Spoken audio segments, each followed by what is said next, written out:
Let's bring this up and we'll see in 3 seconds what happens here.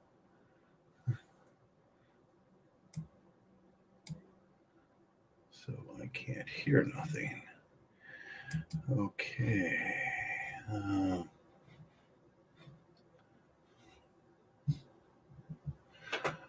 Okay, hello MGTOWs. Hello, man.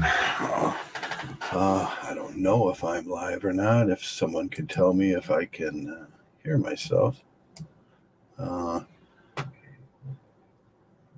Okay, I gotta turn. I don't know if I'm live or not. Okay, I gotta turn my speakers up so I can hear myself. There we go. Okay, hello MGTOWs. Hello, man. Let me put the comments up so I can see comments. And like always, go your own way, MGTOWs. Go your own way. All your Simpsons from the past are forgiven, and life's anew. Become a MGTOW.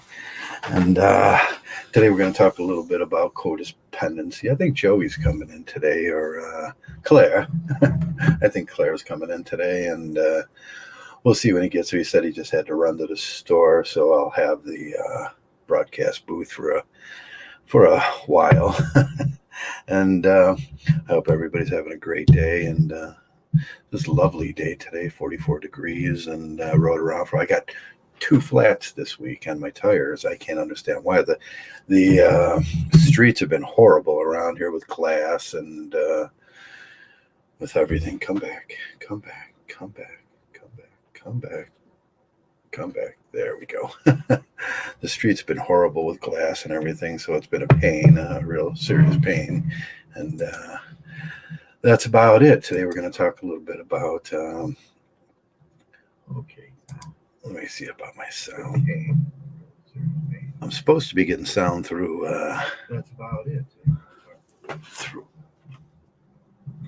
okay, let me see about my sound. There we go. I'm supposed to be getting sound through the Yeti mic, but I don't know. I'm sorry about that. Last podcast, I brought the sound through the webcam mic, and I didn't notice that till later much later. Well, when it was done, and today we're going to talk a little bit about male codependency. We talked about this about a couple of years ago, male codependency and what male codependency is, and codependency in relationships. Pretty much, there's a lot that goes on in a codependency. I see it as shame-based codependency, and it's an interspecific memory, mimicry. Women know this. Women know that men want to feel needed. When women know that men want to feel those things that are important to them, so it's sort of an aggressive mimicry. We can look at male codependency, and we can look at Darla and Fight Club. Darla and Fight Club's a great example. We use these movies, Fight Club, for examples and horrible relationships. And yeah, that was one. Darla at the meeting places. She went to the meetings.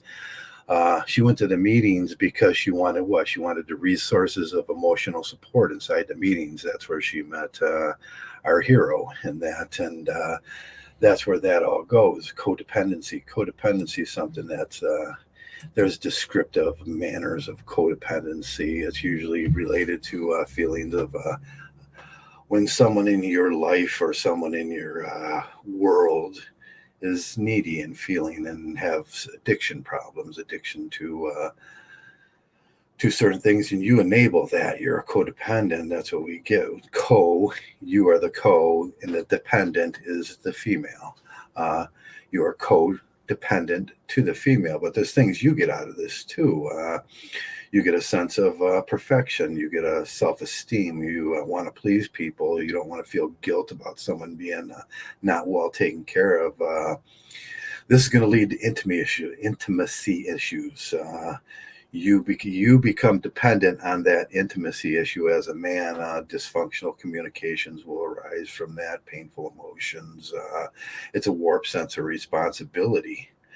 The male always takes on the responsibility of even for the female, and you become the codependent in that, and you want to do things. Hello, Heath Lawson.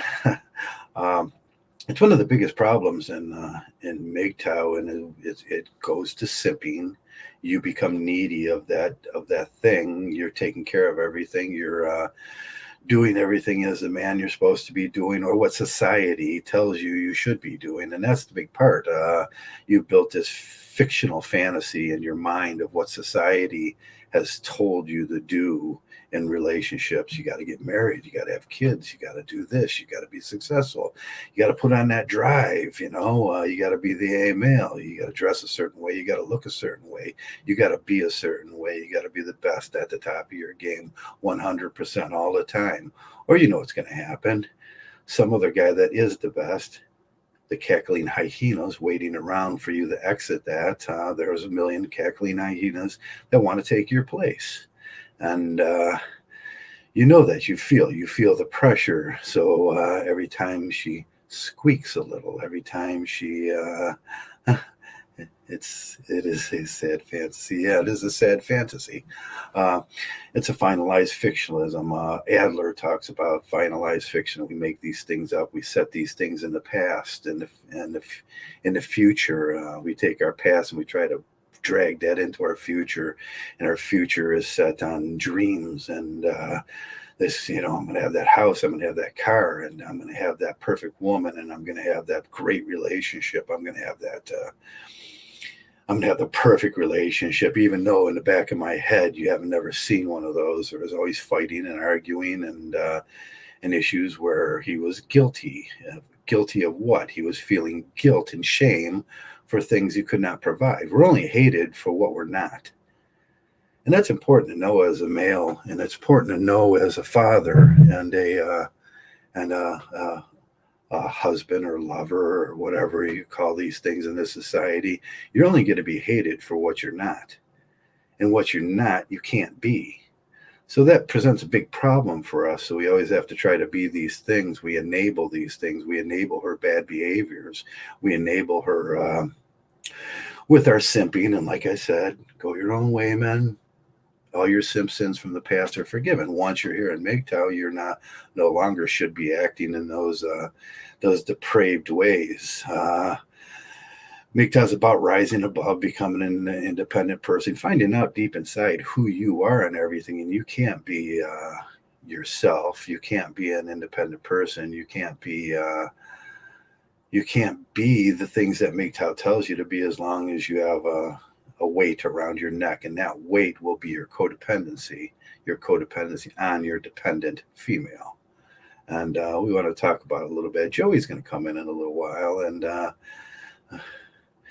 yeah, Heath, we are only hated for what we are not, and that is so true. And you can provide everything in life. You can be the perfect male. You can provide the house, the cars, the cash, excess exorbitant amounts of spending money and all that. And you only be hated for what you can't give her and what you can't give them, what you can't give the family unit, because you probably will end up in a family unit. And that's true with your kids too. You're only going to be hated for what you're not. You're not a Superman. None of us are Supermen, superheroes. I always say I'm a superhero. My superhero talent is being super interesting and pretty. But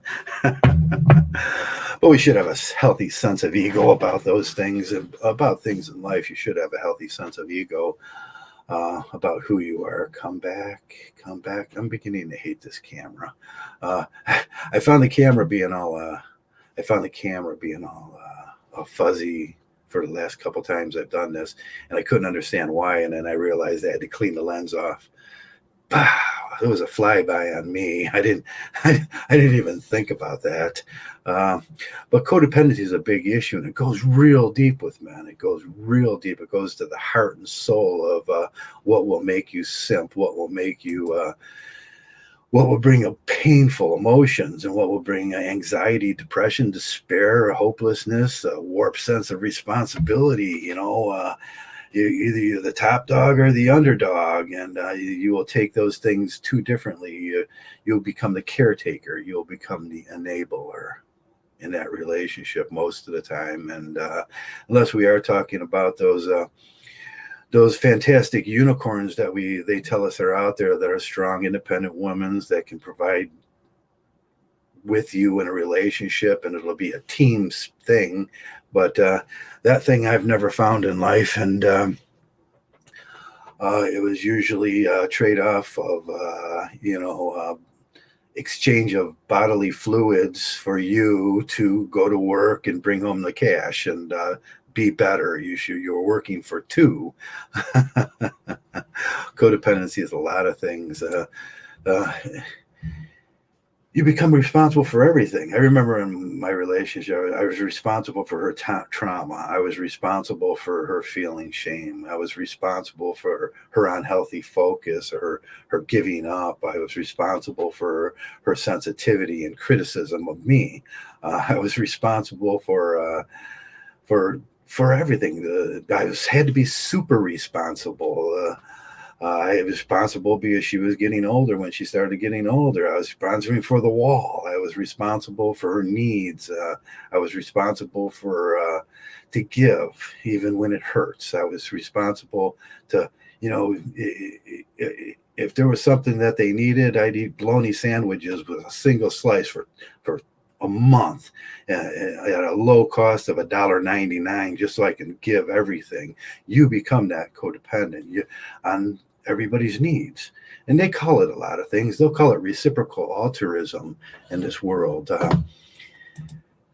and a lot of people call things reciprocal altruism. But the thing about reciprocal altruism is the person you're taking care of, your dependent, has to give back eventually, and that's never going to happen. And that's when you're going to feel like, man, wow, this thing is this thing has gone a little awry, and there's something I have to do. What is that I have to do in those relationships? Well, yeah, you could do one thing: work harder, you lazy bastard.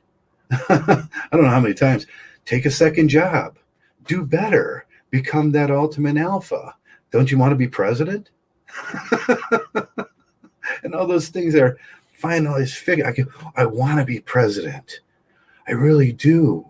But that's a fantasy in the future. Those futuristic fantasies, those Disney fantasies that we have. Yeah, if I was just president, I would have I would have everything, and she'd be happy. But even though, look at Melania Trump. I mean, can you say she's happy? No. And we become the ultimate codependents. And that's the truth about men. It will lead to simping. It will lead to white knighting. You deserve something.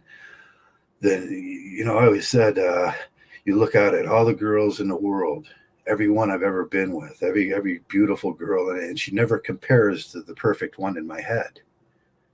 I'm looking for that perfect one in my head. And that's a fantasy fiction. That's a Disney princess. That's never going to be true. And every one of them are going to let me down. Every single one of them. But I'll try hard. I'll try hard to help. And that's where I was 10, 15 years ago before I found MGTOW. I was going to try, give it my all. That led to eventually all those things I talk about. It leads to depression, emotional despair.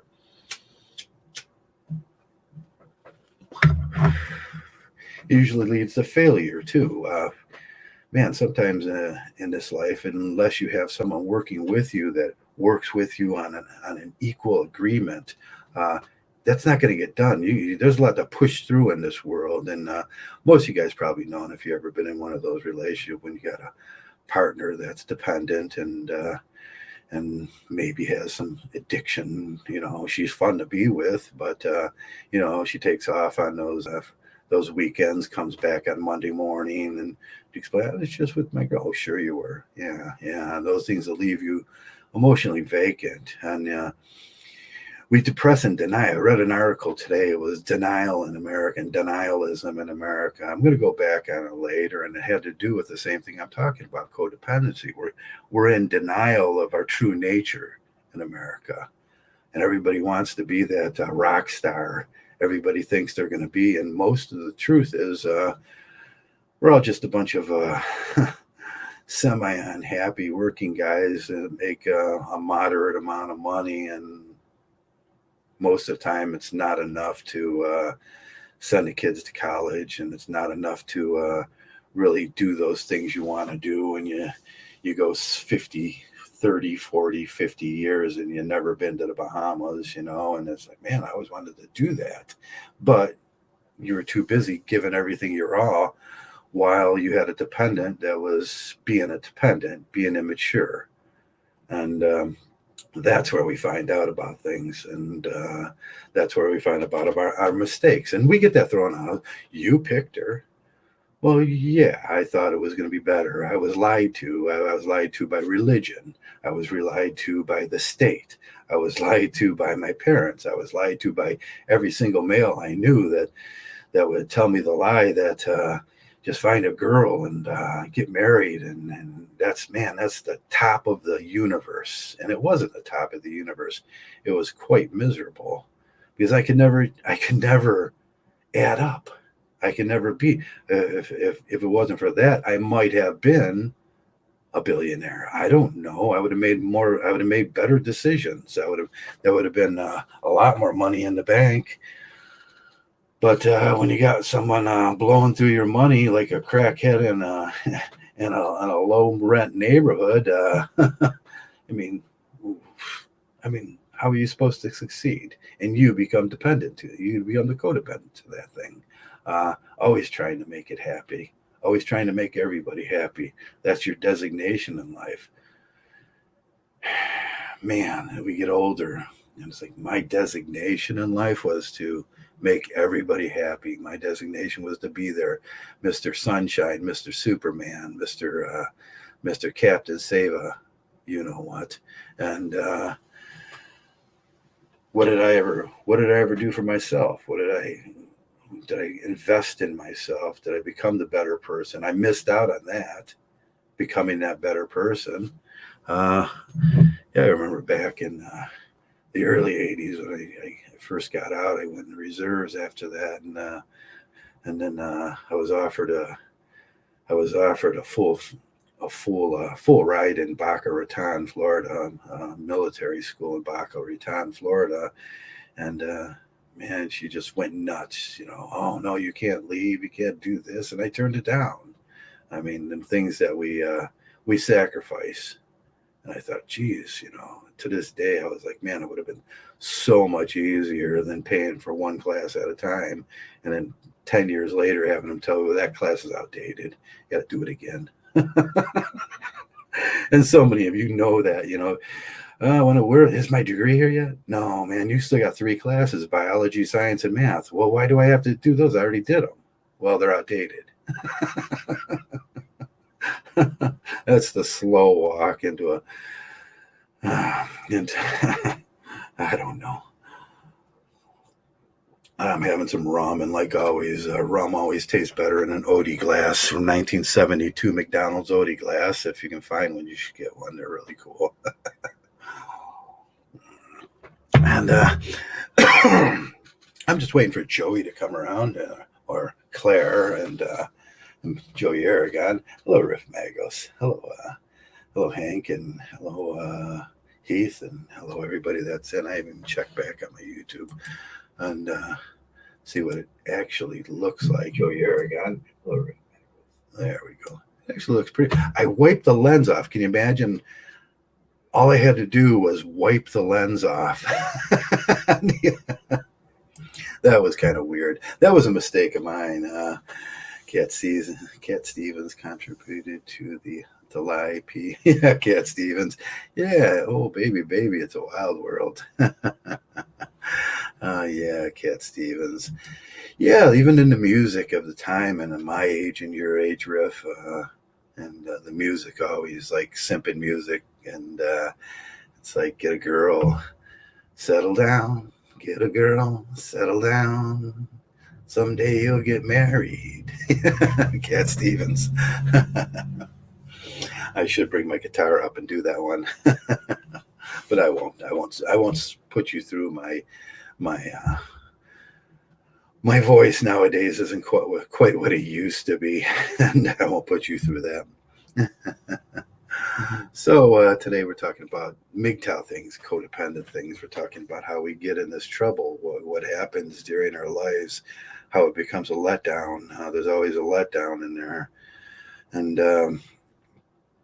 that's the way it was for me. I mean, that crash, man. You think women hit the wall with their looks, man? Wait till you hit the wall with that moment where you wake up out of that fantasy fiction world. You realize that it's all a lie. It was always all a lie. And I could never get to that magic place. I could never, Unicorn Mountain, the picket fence and the perfect woman. And she's waiting for me every day, with that cherry pie standing with that thing around her waist. And she's like, "Hi, I'm so happy that you're home." You just... Here, I made you this. It's like she's so happy that... No, I don't think I ever went to one of those days. If it was usually me ducking a can of soup. I know. As I was coming through the doors, whoa, that almost hit me. You're getting a better arm, baby. What did I tell you? Overhand. I just put your elbow into it. That's usually the days I had. And she did give me once with a can of soup in the back of the head. I was like, I'm kind of impressed. You're getting better at that. But that's what it is. And it's all a letdown. It's all a bring down,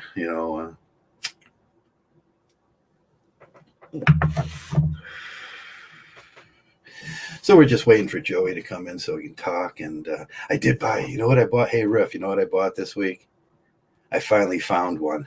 I found the Roxy Music military shirt with the Roxy Music patch on the left shoulder with the king in the patch. And I'm going to wear it on her as soon as I get it. And I had to buy the shirt and the patch separate. And the patch was in England and the shirt was in some other country. So I'm going to wear it with I'm so happy I finally own a Roxy Music. And with the one when he had the patch on his eye and he had the military shirt with the Roxy Music patch. I always wanted that shirt. It's so cool. And Brian Ferry is just the coolest anyways. I mean, yeah, that's what I wanted to be in this world. I wanted to be Brian Ferry. That was my fantasy. I wanted to make people happy and be zany and be interesting. I'm super interesting. That's my superpower. But but as for the other stuff, I didn't get that. So Joey Aragon is late, and Joey Aragon is late. I'm going to go over there and see what he's doing. I will be there 100%, he says. And 8:30, we'll probably be over by 8:30 if I can't keep this together. But today we're talking about the male codependency and the patterns in male codependency and how it leads to awful relations for the codependent. What do you do? What can you do when you're on those? Can you ask a friend for help? You want to fix it?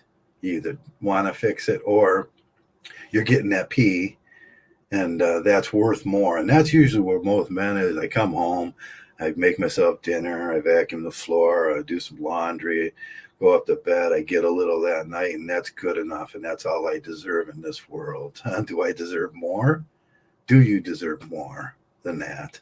I think you do. Do you deserve a rest? Is there some other options here? That's what we always ask in MGTOW. Are there some other options here besides being in that thing? Is there? And if feminism was this thing it said it to, we'd have strong, independent girls out there that were independent and responsible and accountable, and there would be other options. But I'm not sure there is any other options. At least I've never seen any.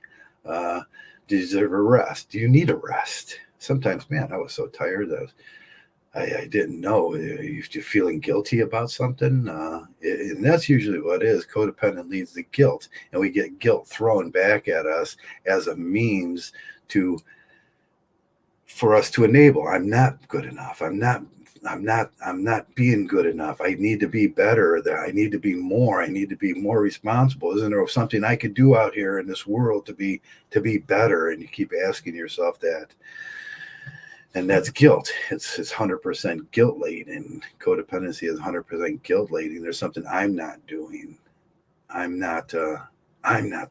I'm not holding my end of the bargain up. And you hear that all the time from these strong women that these strong independent, go girls. I'm not doing enough. I'm not doing it. What I made her pregnant. It wasn't her choice to get pregnant. It wasn't her body that makes the baby. She gets pregnant. She makes the baby. She has a baby. It's 100% her baby. That's what I always say. I can't get pregnant, but somehow I'm pregnant and I had made the baby and it was all my fault.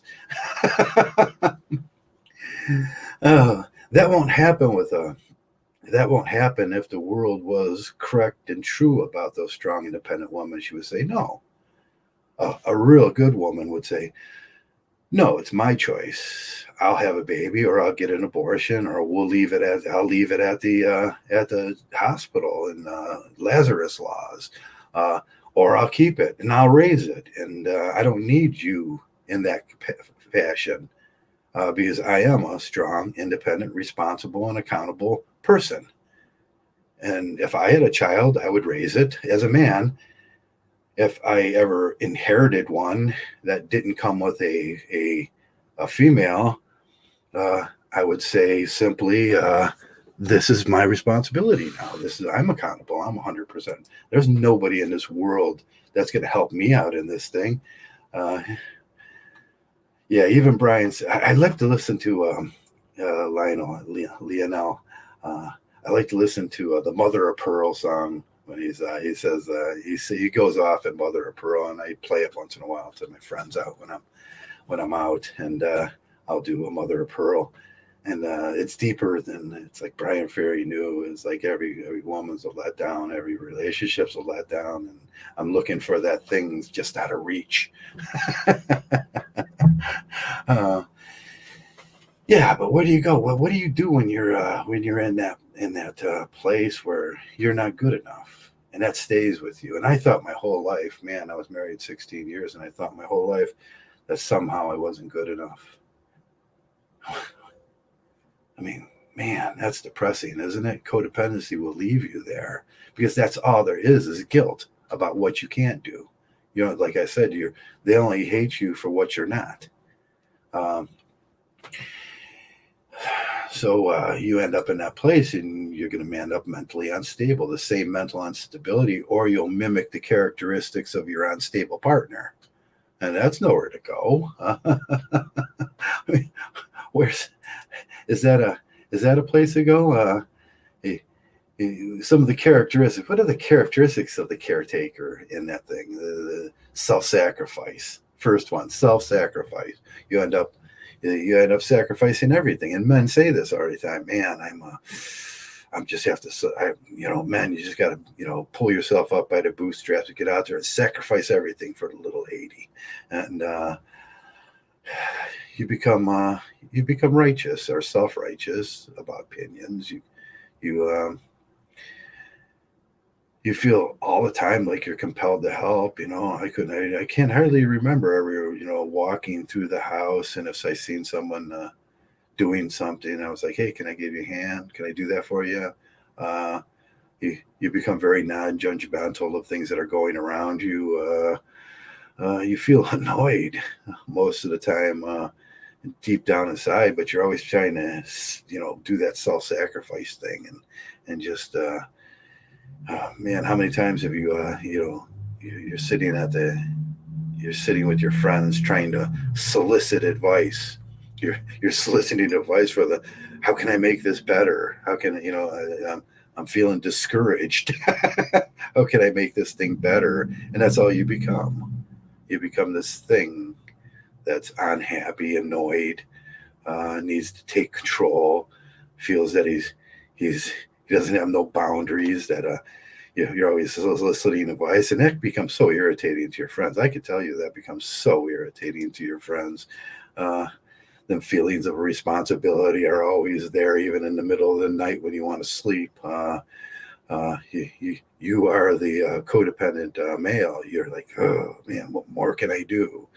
You know, but there's some things that barely ever, barely ever show up, and that's the feeling of being totally loved, uh, being totally appreciated. Um, we'll be there. Okay, Joey just said, he says he's on his way home from the store. I think Joey had to go out and get Cheetos and no more self-sacrificing. That's good. I think that's like one of the first things a male has to. What's reciprocal altruism? You have to ask yourself. Reciprocal altruism is when someone you give and someone gives back, and when you're down, they give to you, and then they're down, you give to them. That's reciprocal altruism. You keep the boat afloat. You know, you don't want to be that guy in the boat. He's constantly bailing. I'm bailing, baby. I'm bailing. We're almost underneath. My head's up.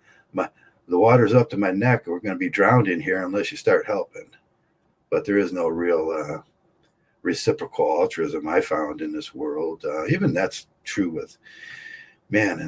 In this house here, I've had a dozen people live with me over the 2 dozen, 3 dozen. I can't remember how many men have come through here, and the deal was always that at a certain point you're going to start helping out. You're going to pay some of the bills. You're going to be a responsible person, and I'm going to get you through your time of need. But there'll be some reciprocal altruism, and that never happens. I think in the last 15 years that I've been doing this in this house, that I've received about $126 in help from one person. And they were so short behind behind the eight ball that I was like, wow, $126. Sure, you can afford that. But there are responsible people in this world, and there's irresponsible people, and most of the time, what you're going to run into this world of millennials and irresponsible people is that they don't want to help pay rent. They don't want to see a future. You know, they can't even imagine a future that is a planned future and has goals attached to that. I mean, and that's with male friends, and that's with female friends, and that's with partners, and even family and friends. I mean, you know how that goes. You become the codependent, and that's a very noticeable syndrome too. Uh, like I said when we began this thing, um, codependency is shame based. There's a certain amount of interspecific mimicry. Let me explain interspecific mimicry. You can see this in group settings, and we can see it the best in a group setting, say AA, when someone shows up in AA, and we see this in the dynamics that played out in the Fight Club movie with Darla. She was going to these emotional support groups sometimes for cancer and stuff like that to obtain the what the group obtains, the resources of the group, and usually that's emotional support, sympathy, and all those things, and that's what she was going for. Then she met our hero, Tyler Durden, in there, and he was doing the same thing. He was going. Someone had suggested that he went to those things, and then he's seen Darla there, and she was feeding. That's interspecific mimicry. That's aggressive mimicry, and codependency is shame based, so it becomes you're shame based, and she's mimicking this thing that likes you, and she'll stay around as long as there's benefits, and those are the resources of the lair. I think whiskey would call it the lair. No, I think that's Pop, Terrence Pop. He calls it the lair. And he's right about that. They mimic these things, and it becomes aggressive mimicry. And that's what these are these are the scientific terms, I suppose, for, she gets the emotional support, she gets the resources, you get the shame, and you get to be the dependent. So you get to be the codependent. She's the dependent. You get to work. And then there's a more interspecific memory that comes with childbearing and stuff like that. And that's what I go about. When I say these things, I usually see there's no such thing as a father. That's just that aggressive mimicry. She has you chemically bound to her, and you believe them shame-based things. You believe you're not good enough, and you're trying harder, and you believe that you need to do more. And it was always her responsibility. It's always her body, her choice. I can't get pregnant, I say. As soon as you wake up in MGTOW and you learn that, and you start applying that, and most men, and this world will be super aggressive towards you when you say those things. I can't get pregnant. What are you, crazy? It's your responsibility. You're the go girl. Now, I do believe that leads to societal problems. Men want these traditional relationships that are unrealistic, that are based on codependency. You want her fat and pregnant in the kitchen making dinner for you, so you get home and you're pretending like she's just, I'm so glad to see you. Baby, you're home. You're doing that. And I've never had a relationship like that. Usually I walk in, she's reading or doing a crossword puzzle, and she gives me the look of, if looks could kill look.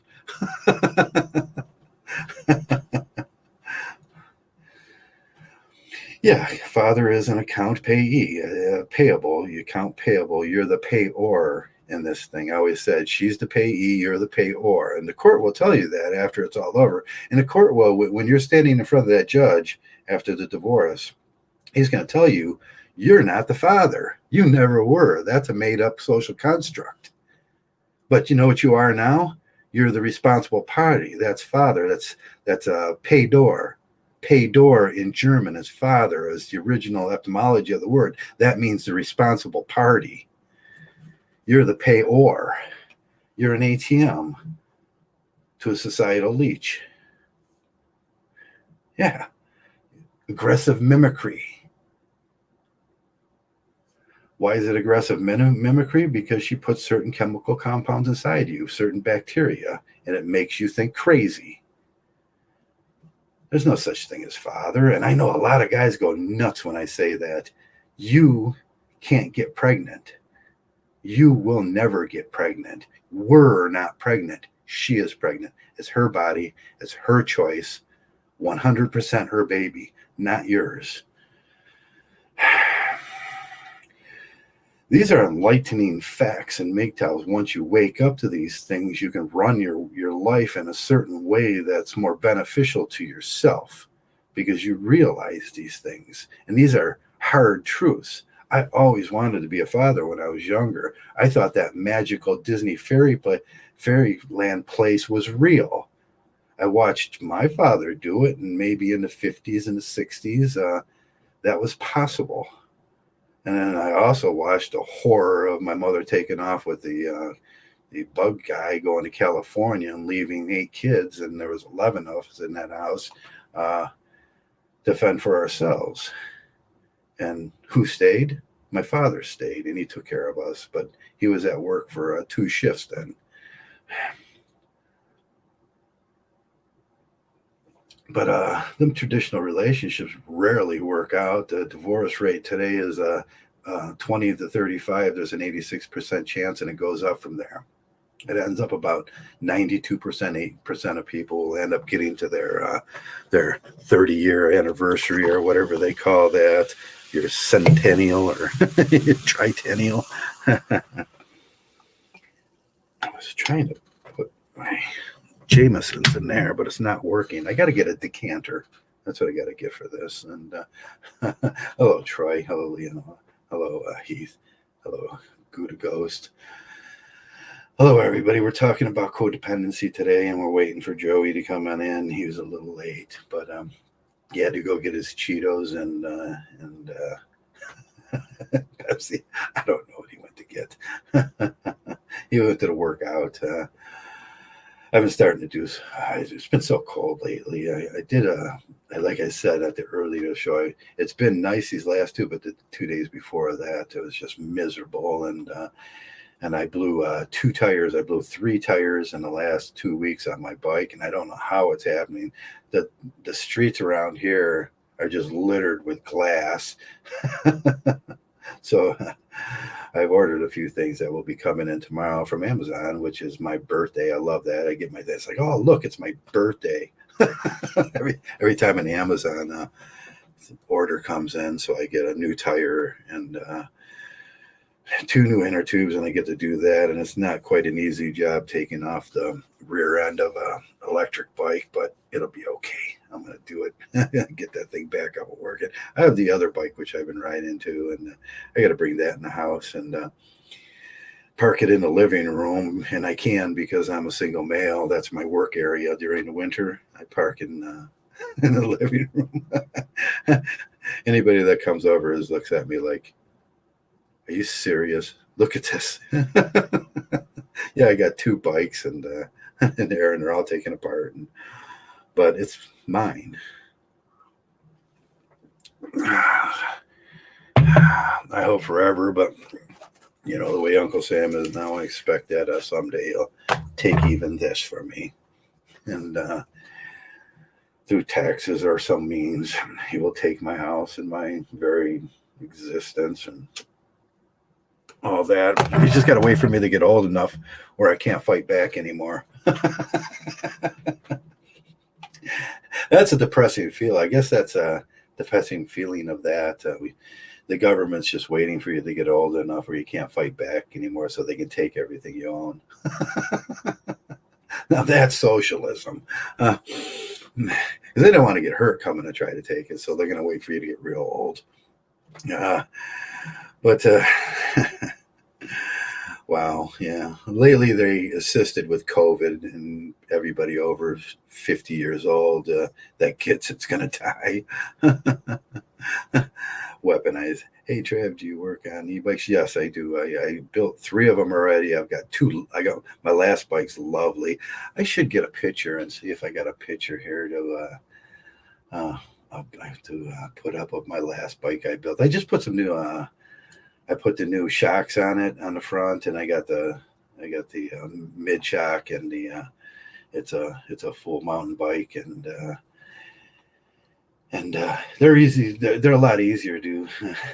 Heath, if you want any advice on how to do them, I'm on my 3rd one, and I know how to do them right now. And you can usually keep it under. You can usually keep it at a reasonable price rather than paying that $2,400 from somebody. And I should get my.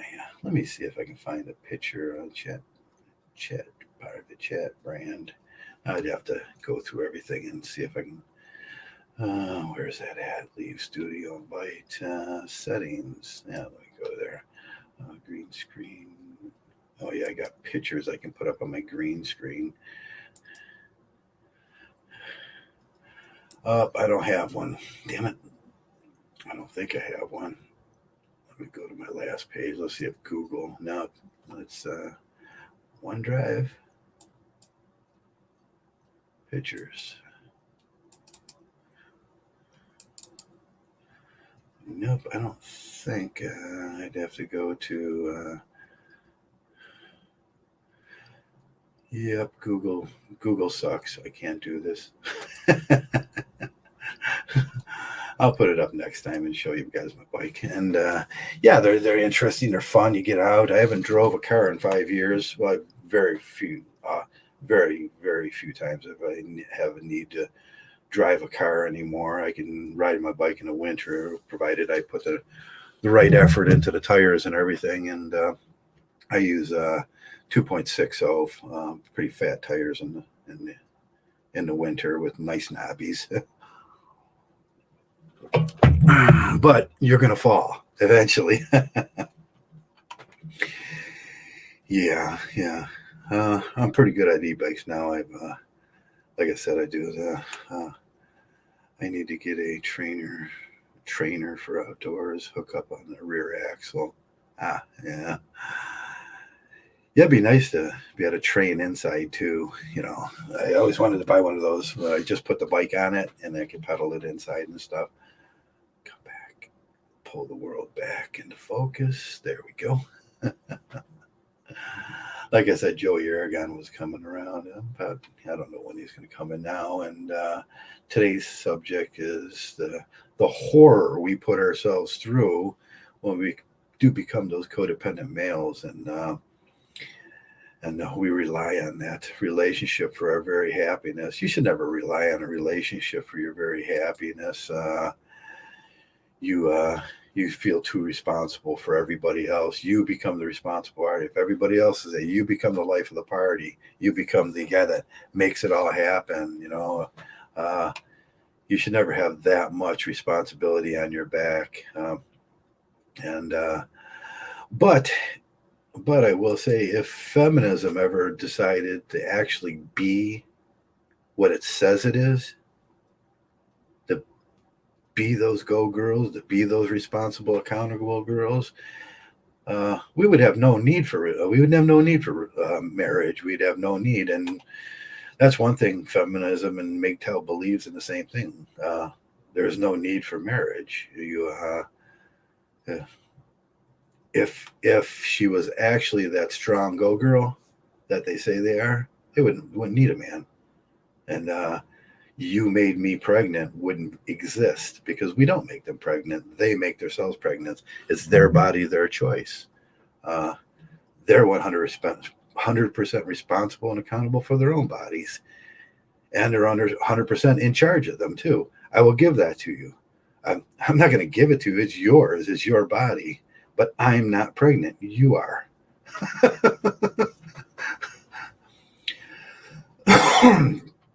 There's ways to handle that. Now you could do that in a relationship and it'll be half as hard, or you can do it yourself. But both ways, it's still your responsibility. And that's where I got my anti-fatherhood stuff going.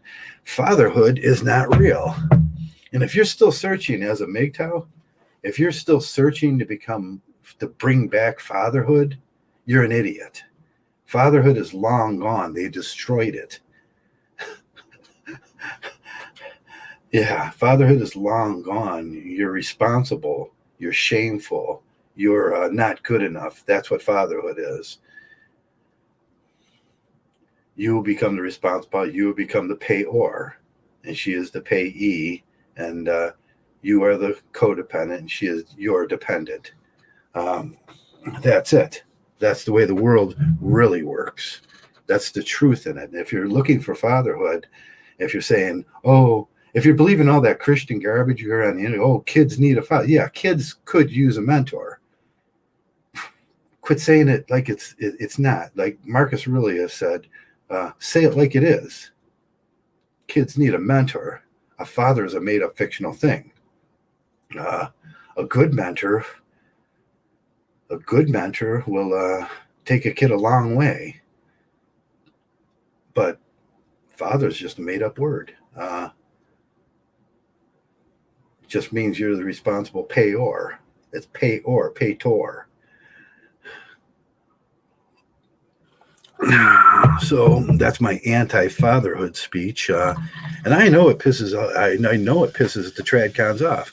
But like I said, if you still believe in fatherhood and you're calling yourself a MGTOW, maybe you need to look into your MGTOW philosophy a little bit, because you're wrong. If we're not getting married and we're not doing those things, why would you even be interested in that stuff? And why would you even believe the lies? And if you believe in this, we often say it. I hear some of the biggest MGTOWs and the biggest, oh man, that finalized fictionalism, that Disney fairy, don't fall into that. And they're saying, yeah, and then they'll come back and go, I always wanted to be a father. Are they freaking nuts? Because you're making fatherhood up in your mind. What is a father? He's a responsible party. He's the guy, the Superman. He's going to be the guy that's walking up that driveway to that picket fence. You're putting yourself in that finalized fantasy. Adler would say you're crazy, but half the world's crazy. Half of America is in denial now. We live in a denialistic culture here in America. We deny everything. We deny reality. And the reality is, you can't get pregnant. She gets pregnant. It's her body. It's her choice. She has 100% responsibility for that. And that means 100%. But as long as we let our laws carry on where she can be the polygamous female, and yes, post Civil War, we had Reconstruction, and we went through the two tenets of barbarism. Slavery, one we figured out with the war. The other one we legislated. We legislated polygamy, and we forgot to legislate it for the girl. Now we got women out there, 1, 2, 3, 4 baby daddies getting 4 checks from the state through the 4 baby daddy slaves. What is that? That's polygamy. Idiots. We let them get away with that. We enable it. We are the codependents that enable that. We are the codependents. We're not fathers. That's a made-up word. Some German guy, some German ass made that up a long time ago, just so he had someone to hold responsible.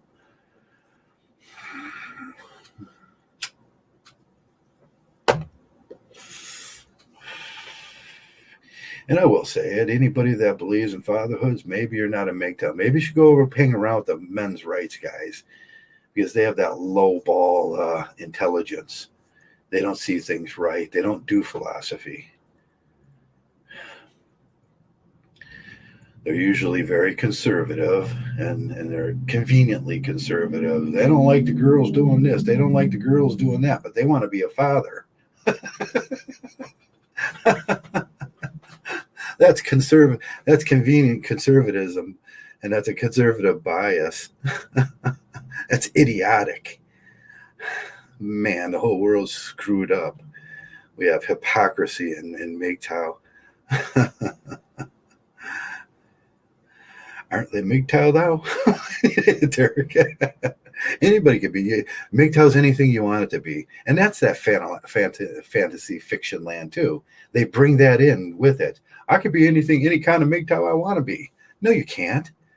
A MGTOW is simply a MGTOW. We don't believe in marriages. We don't believe in relationships. We don't believe in cohabitation. Figure that out. There's 3 basic major rules in MGTOW. And you can't have little pieces of your old life where you're living in a fantasy world and be a MGTOW. No, you're 100%. Back in the day, my God, I'm probably one of the few people still left around from 2004. And I remember the guys were so rational about this. They were so rational. They have had it. Most of the guys that were the older MRAs, they were like, I've just had it. I just can't do this. We were doing something wrong. That was the Mesopoetic era, the Big John era. We're doing something wrong here. And then finally MGTOW says, yeah, what we're doing wrong is we're believing in all this garbage. We're believing in fatherhood. We believe in that we can bring back those 1950s dreams of her standing on the front porch with that cherry pie and that apron wrapped around her. And she looks like she looks like Beaver Cleaver's mom, It's like, that's a lie. That's fantasy fiction. That's in a movie. And it don't work out like that. Most likely, 92% chance you're going to end up a slave. And you could be one of the 2 kinds of slaves. You could be the guy that believes it, and then you're just an Uncle Tom slave. You get to live in the the back room of the mansion, but you're still a slave. And you can be a field slave, like most of us will end up. Go to work, get 2 jobs, pay Uncle Sam and her. By the way, that's 2/3 of your pay. Try living on 1/3 of your pay. Get 2 jobs, and you're given one full 40-hour week to Uncle Sam and her. That's slavery. all based on the idea that there's some magical fatherhood that can be obtained and you'll be happy in life.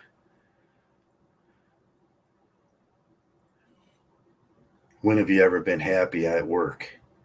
Rarely have I ever been happy at work. I just waited for that to get over. Hey, Claire. Hey, Claire, I put the link in the Google Hangout section with under your Claire Goes MGTOW. I think it is.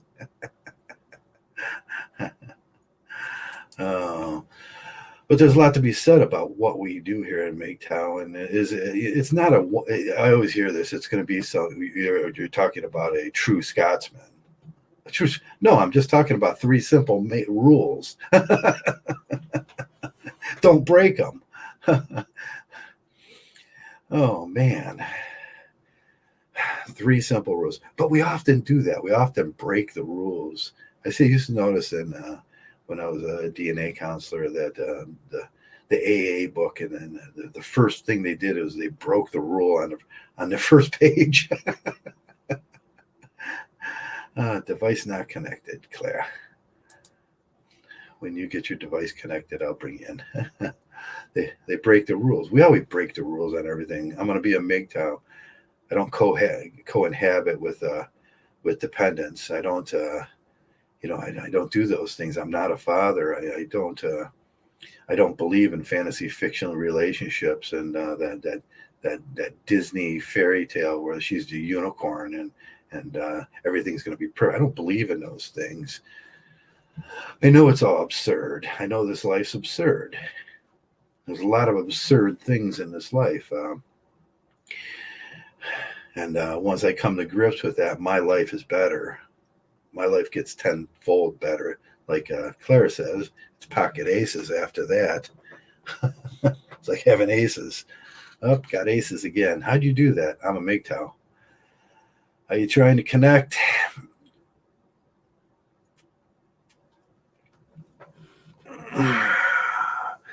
I'm waiting for Joey. He's in, but he's not all the way in.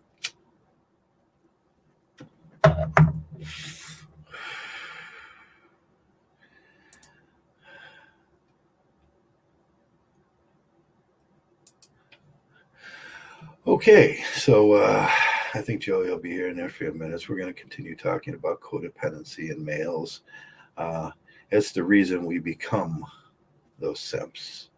It's the reason you base your existence on you filter your independence, and you filter your existence through the female filter, and you become that thing. And like I says, go your own way. All your sins are forgiven. All you got to do is take it on. Be a MGTOW. Be a man about it, and respect the truths that we give in here. Your own way defines your destiny, and live up to it. The social norms of other ESP females to define that for you. Yeah, there's intuition. Yeah, well, females have intuition. That's the new scientific word for they can see things before you. They have eyes behind their head, and there's all those things. It's like, God, that's fantasy fiction. They don't know something that you don't know. That's the woke people. All those woke people, they think, they know something that nobody else knows. Please explain. That's what I say. Please explain. Man.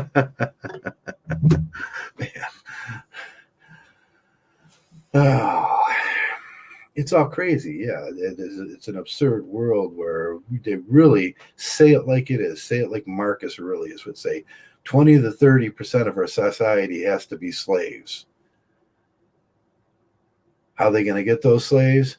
Well, through marriage. You're a working man. You're the new slave. Divorce. You get 20 to 30% slaves. But you can go back and do it again and try to get it right next time. You have about 8% chance of getting. That's lower than hitting the lottery. At least when you go buy a ticket on a lottery, you have a 14% chance of winning. Yeah, that's true. Um, it's crazy. It's all crazy and it's absurd. And that's not MGTOW. Believing in those things is not MGTOW. And we'll hear it all the time. Like, you guys you chose wrong. Well, I wouldn't have chose any other way. What was wrong about it? I got lied to. Is that cheese? Is being lied to? Is being manipulated? Is being told untruths? Is that me being wrong, or is that somebody manipulating you? You hear it from the blue pill trad cucks out there and the traditional conservatives that come in here and they're selling snake oil and how to make your life better. No, you know how you make your life better? You become a MGTOW, you forget all that garbage, and you find out the truths in life. You deconstruct your life, you reconstruct it, and you put everything that's true back on the table. Then you buy an e-bike, and every night you go out for a ride, and you smile at everybody you go by. You go up to the store, and they say, "Hi, Joe. How you doing?" And I says, "I'm fine. How are you doing?" And you make life reasonable. Joey's trying to get in. I don't know if he's being very successful at it. I can see him flashing up. I don't know if he's doing something wrong. It's not important to be healthy or anything. You can be healthy too.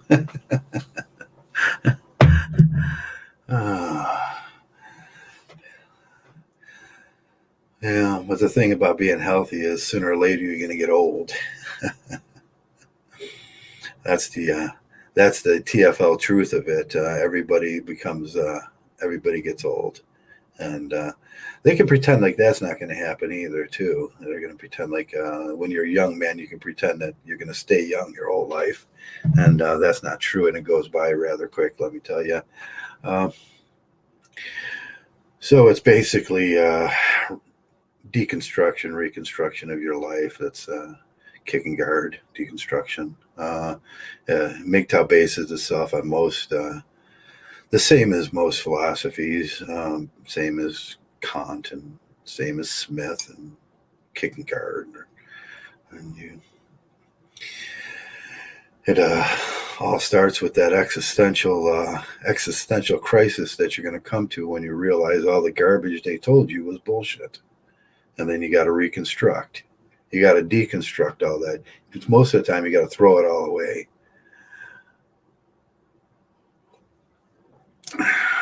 And learn a better way.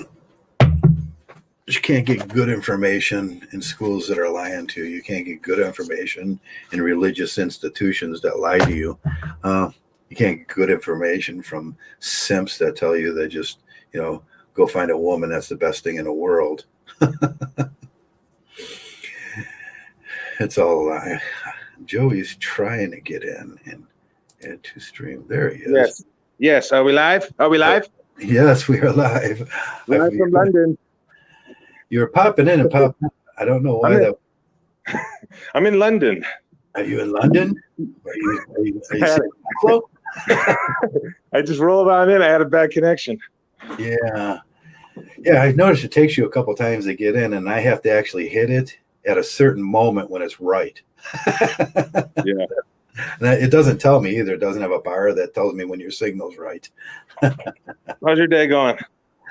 Oh, like I said, I blew the 2 tires on the bike, so I'm waiting tomorrow. I got to wait for them to be shipped, so that's tomorrow. And but it's been a good day. I made some taco. Man, right before when I talked to you earlier, I ate some of those taco chips with the stuff poured over them and the cheese and man, it just made me so tired. I was like, oh, I gotta do a video later. Yeah. I'm glad you're doing a video, man. There's so much bad, shitty information on YouTube. There's so much bad information out there, from what we see in politics to what we see in MGTOW, and ever since we got overrun by the alt-right and MGTOW, they're going back to that traditional conservative, be codependent bullshit. You could just try harder, Joey. Yeah. one of the worst things in life to be a codependent, without a doubt, because you're just going to exhaust yourself. You're going to be broke, and not just financially broke, but you're going to be emotionally broke, mentally broke, spiritually broke. Yes, yes. You're just a slave, and like you said, I know you're talking about the slavery concept, and it's so true. You know, you're just like you said. I remember you telling that story how people used to call you, and you would always answer the phone and say, "What do you need? What do you need?" Right. What do you need? I was the same way. Yeah. That's how he answered the phone for years. What do you need? Here, I'm Joe. Just tell me what you need and I'll do it. Yeah. You get tuned to that. I mean, that's your vibration in life. That's your tuning. You know, that's your key. That's your thing in life, and that's what you are. And if when you're codependent, you do a lot. You go out, you do things, and then you see the smiles on their faces, and you go, "Oh, well, that's what I'm working for." But that's not good. No. That's low self-esteem. That's dysfunctional. You have issues there. That's not right. You're not supposed to be that way as a male. You're supposed to, consider yourself. You want to consider others. You want to develop relationships that are reciprocal altruism. People like you. But when have we talk about this a lot. When have we ever met people like us in this world? 1 out of 100, 1 out of 1,000. 1 out of 1,000, 1 out of 1,000,000, maybe. Yeah. Oh, it's like 1 out of 10,000. Yeah. Yeah.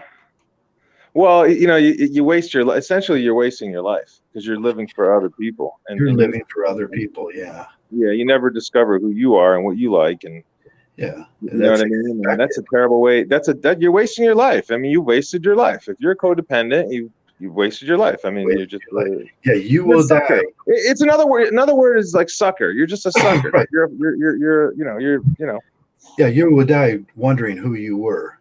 Yeah. And that's a horrible thing. And I think if there is a hell out there, that's what it is. All these guys wandering around, wondering who the hell they are. Mm-hmm. It goes back to setting good boundaries, healthy boundaries. Right, healthy boundaries. Delete the scum. I saw my buddy Joe today. He's a 76-year-old guy. He's a gem, man. He's a beauty. And, delete the scum. That's what he likes to say. And stick around with solid people, and you're gonna have a good life. I mean, I have a good life. I went walking today. I was at the park I did 3 miles in the park, and it was like 40 degrees. And 40 degrees in the winter is good. That's like warm. Yeah. I almost got to the park, and then it's like a 1.5 mile drive, and I almost got there, and I turned the corner, and then that's when I blew the tire, and I was like, and I was still. I had to walk the bike home for 1.5 miles. I know that's a tough one. I got one this summer, and I was about 4 miles away. I had to walk it, and I had my sandals on, because I ride my bike with my sandals, Yeah, that's now they do sell the. I'm going to buy them sometime soon. They're $42, and it's a piece of foam that goes in there about this thick. You got to go a tube down. Mm-hmm.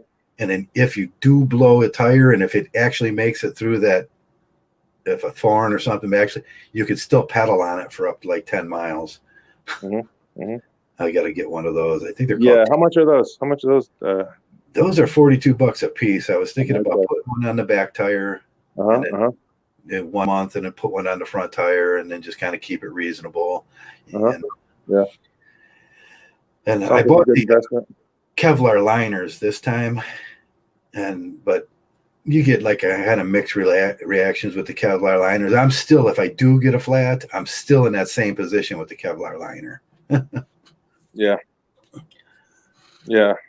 Well, it sounds like it's worth it. Yeah, they have the Cush core too for the mountain bikers ride the Cush core, but and that's the same thing, but you need to have tubeless tires, and I don't run tubeless. Mm-hmm. But yeah, that's the whole idea, is just getting, like, for me, that's what like when I was younger in my, I guess late teens, early 20s, my thing was going to the casino, play poker, and play all night, and And I'm around all the, and I reflect on that because now the biggest high I get in life is getting into nature. I don't give a shit about poker anymore. I don't like the people. They're fucking crazy. They're fucking lunatics. They all think they're professionals. I used to play with the professionals in the I didn't play in a big game. I played 10-20 no limit, 10-25 no limit, which is a decent medium-sized game. But I played with a lot of really good players, and I got to the point where it's just these people are not they're not healthy people. They're not people that I can really like we talk about evolution, evolving as a person. Yeah. And to me, the people that are the most evolved are the ones that are out in nature. They try to get there every day. I see this one lady at the park I go to. She was there every freaking day for hours. Yeah. Like I'm talking 5-6 hours a day. I'd see her roaming around, and she would drive her car all over they would have a trail there, Erie Canal Trail, and she would just drive through and go to different sections.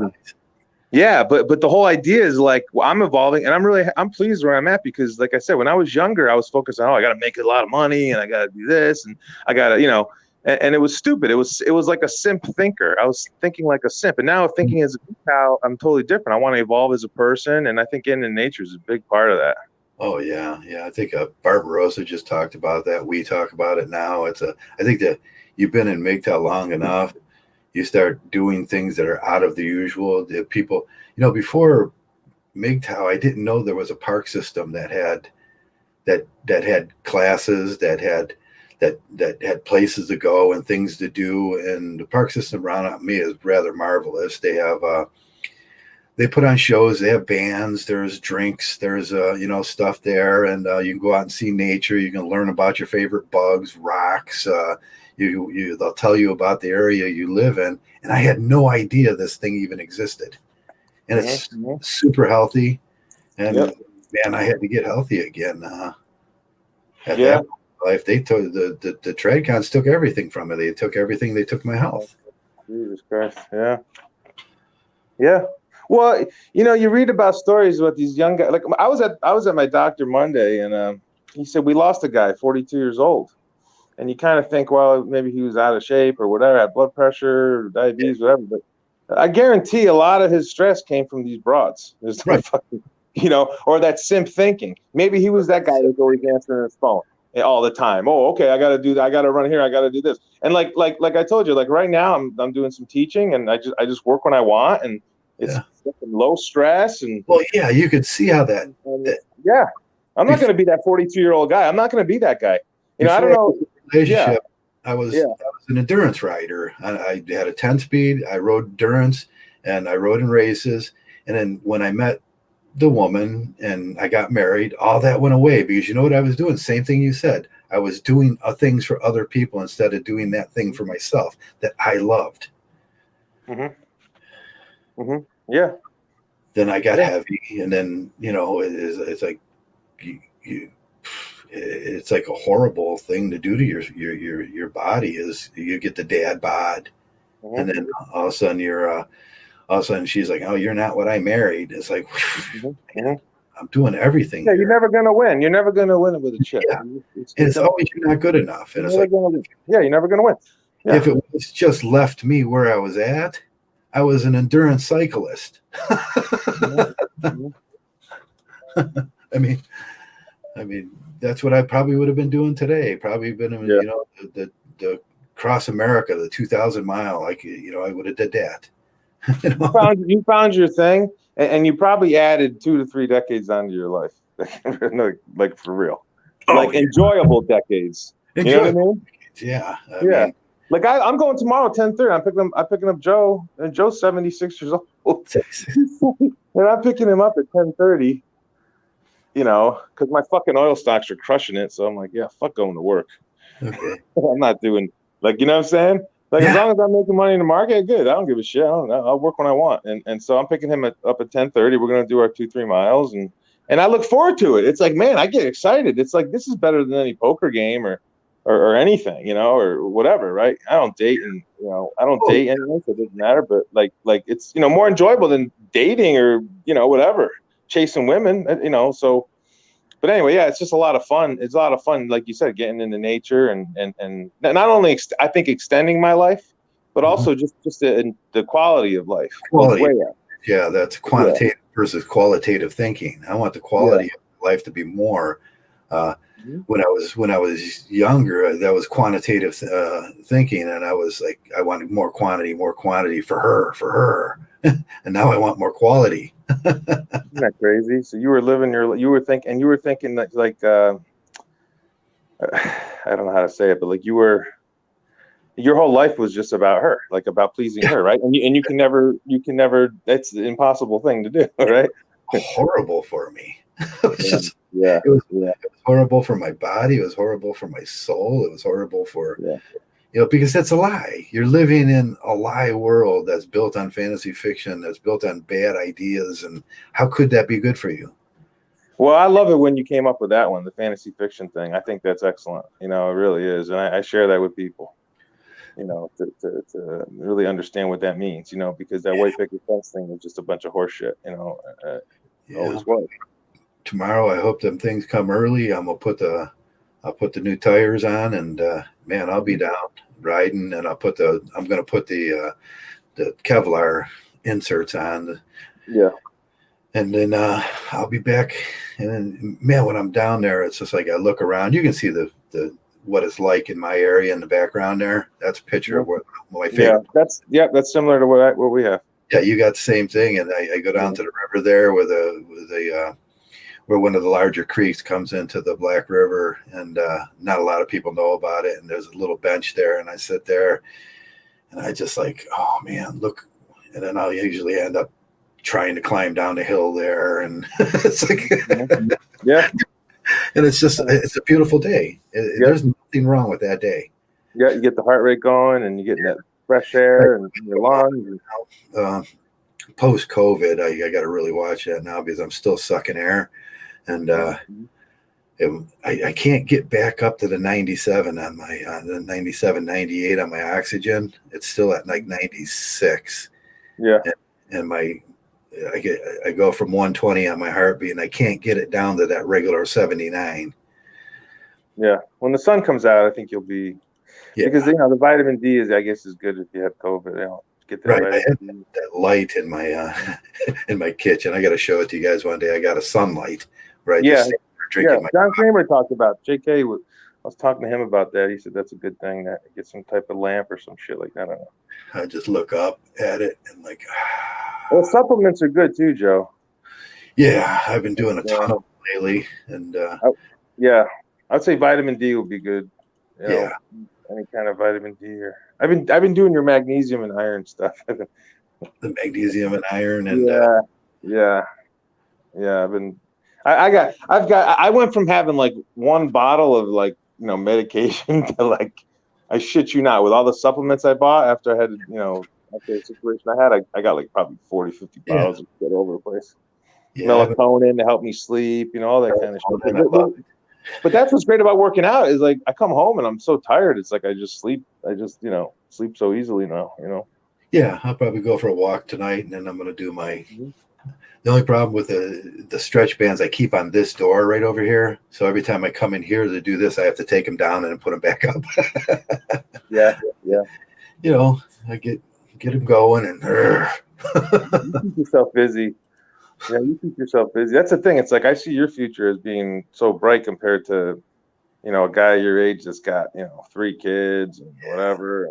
And, I guess at your age now, those, kids are out of the house. But yeah, they even then, it's like there's always something, that you got to do for them. That it's like you can never rest, you it's know? never, yeah, and it's like you get nothing back for it. That was the behind the wall thing. Sometimes you want to be that you desire every thing in your biology says you want to do that, and then you find yourself there, and there's no reward, and Hmm. the Hmm. kids don't love you. They hate you for what you're not. Uh, Yeah. you, I mean, just to go around that thing, and it's like it's horrible. So I just don't put myself through that stuff Hmm. anymore, Hmm. and that's part of being MGTOW. You got to pull away and say, hey, what's if that's not good for me, I cut those threads to those friends and things that only want to hurt you. Hmm. Hmm. Yeah. Well, hopefully not only. Well, hopefully Hopefully they don't only want to hurt, you know. You gotta watch yourself. Yeah, of course. It's like that's another thing we were talking about, the predatory world that we live in. I mean, you have to kind of acknowledge that. Yeah, it's a predatory world. I hate to be negative. I'm not being negative. I'm just trying to, you know, you have to understand that that's the world we're living in. People are always trying to fuck this guy. I was talking to a guy because, you know, I did a lot of sports betting. I was in Vegas. You know, these fucking guys, like, they're like, I was telling this one, he's pretty smart, this guy. I'm like, what do you think? What's your take on sports betting? And he goes, oh, it's just who's going to fuck who over. It's like, you know, these guys are all betting on credit and shit. And they get, oh, I'll give you 20,000 credit. Well, you get 20,000 credit, but he's just taking a shot at you. Like, if you win, he's not going to pay you. If you lose, he's just going to collect. That's how those fuckers are out there in Vegas, you know. And that's one of the reasons why I left. There's like no integrity. But like you can apply that to any situation. Like you can apply that like lawyers are fucking terrible. They're a fucking perfect example. This MGTOW thing just isn't about how you perceive females in this world. This MGTOW thing is how you perceive everything in this world. That's friends, family, that's everything from your sisters to your brothers to every person. And in that codependency thing, you'll see it show up in simple relationships with friends. They become your dependent. Mm-hmm. And then you're like, oh, how can I make this guy happy? How can I, you know, it's like, you become thing. And they shame you, and they use shame. You have to understand what's going on. You have to understand the little subtle manipulations that they use and how they shame you. They'll shame you, manipulate you into doing things that you know that's not good for you.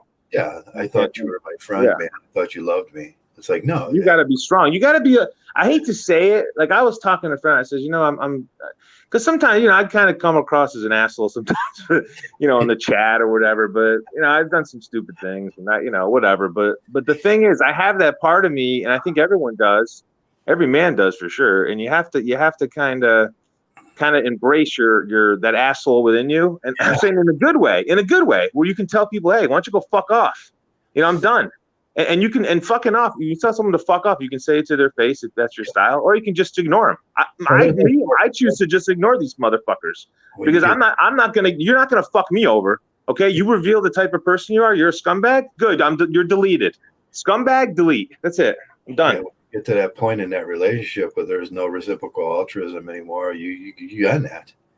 And that's right. You absolutely end it right away. Yeah, and that's part of you. I mean, I guess an asshole maybe is not the right way to phrase it, but you have to have that inner strength to say, I don't need this fucking person in my life. Yeah. You know, it doesn't matter who it is. It doesn't matter who. I hate to say it, but it could be a parent. It could be someone that you loved and whatever, and they fucking let you down, and you have to be smart enough to and strong enough to walk away from that.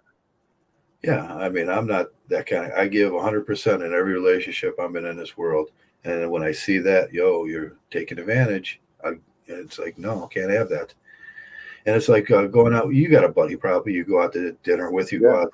Yeah. And I'll pay this time. You pay the next time. Mm-hmm. And sometimes, because it's my buddy Joe. He's my best friend out here. And sometimes he doesn't. He'll buy, like he had this. I think it might have been a used jacket, but he gave me this New York Yankees jacket. It's fucking leather, fucking beautiful jacket, you know what I mean? And it's like, yeah, so that's a reciprocal thing. Like he gave me like a jar of soup, like stuff like that, you know. And we reciprocate, and it's fucking great. What a great friendship I have with him. I only know him for a couple of years, but I met him at the sports book. We were betting games, and what a great friendship we've developed over the last couple of years, you know. Yeah, sometimes I'll get a package in the cinema house. I didn't order anything, and I've lifted up, and he'll call me right because he knows when the package shows up, and he'll go, "Hey man, I bought you some new pants." Yeah, doesn't that make you feel great? Doesn't that make you feel great? That's it. I was like, okay. And then like a week ago, I took him over a couple little things, and I said, "I bought these for you." It's like I know he likes these things, and then it's like, yeah, that's how relationships are supposed to be, and that's how relationships are supposed to be with women too. Right.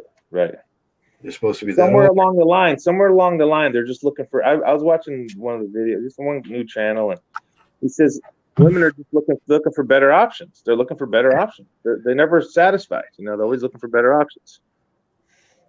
So that's why they're not in that category where they don't have, like we talk about, remember, honor and loyalty, and they don't have it. They just don't have it. Yeah, yeah, it's not something they value is that honor, you know. No. You know what I say about that? If you think a woman's going to have honor, you're wrong. They don't have honor. You have honor. They have conscience by concern. Yes. It's Yes. totally different. And if you don't believe that, it comes out of Nesbitt and Cohen's book, Yep. Southern Honor. Yeah. Yeah. That's right. It's a class taught in Michigan State and every state university in this college. They're going to talk about Nesbitt and Cohen, and they're going to talk about honor. And what they're going to say is men have honor, women have uh, uh, they have by concern what concerns them. Mm-hmm. Mm-hmm. So I hear a lot of guys come and make that and go, oh, that bee didn't have no honor, and I said, no, she never did. Why did you expect that? That's right. That's right. Yeah.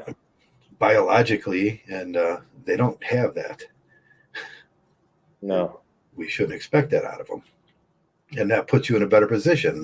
Them are the pocket aces you talk about. Mm-hmm. Mm-hmm. And once I know that, I'm not going to get hurt anymore. Yeah. Yeah.